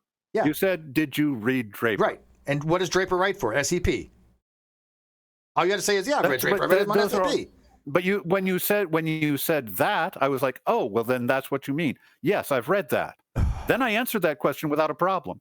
Before that, I said, I'm really not sure. I said, hey, have you answered? If I said, have you read Draper? Yeah, I read SCP. If I say I'm really not sure, then I'm really not sure. I answered it to the best of my ability and honestly. Okay. Well, again, I think you might want to review this. You didn't like it, so you threw a shit fit. and started calling names. Well, I tell you what, man, go review this, because I think that you're going to find that most people watch this video are not going to side with you on this, because you have been nothing but somebody who's obfuscated and a contrarian, I think, for some reasons. And I don't know why, because I asked you very simple questions. You didn't want to answer them. I asked Autumn them. She responded very quickly, gave me succinct, very good answers. She asked me questions that a journalist would probably ask, and I like that style. Boom. You know? But I just think your style is awkward, man. It's very difficult to have a conversation when you throw out these hyperbolic things. Oh, you know, like Bart Dawkins. Come on. Or you're using a word wrong. You told me I was using a word wrong. And then has the audacity to say that I have prescriptive behavior? Oh, man. But anyways, I'm done. Wiz, you got anything you want to add to this? Let's get Autumn back in here. That was so much more or less. Right, it was fun. Anyways, thanks guys for watching this. I'm just gonna end it. I'm done. Later. Yep.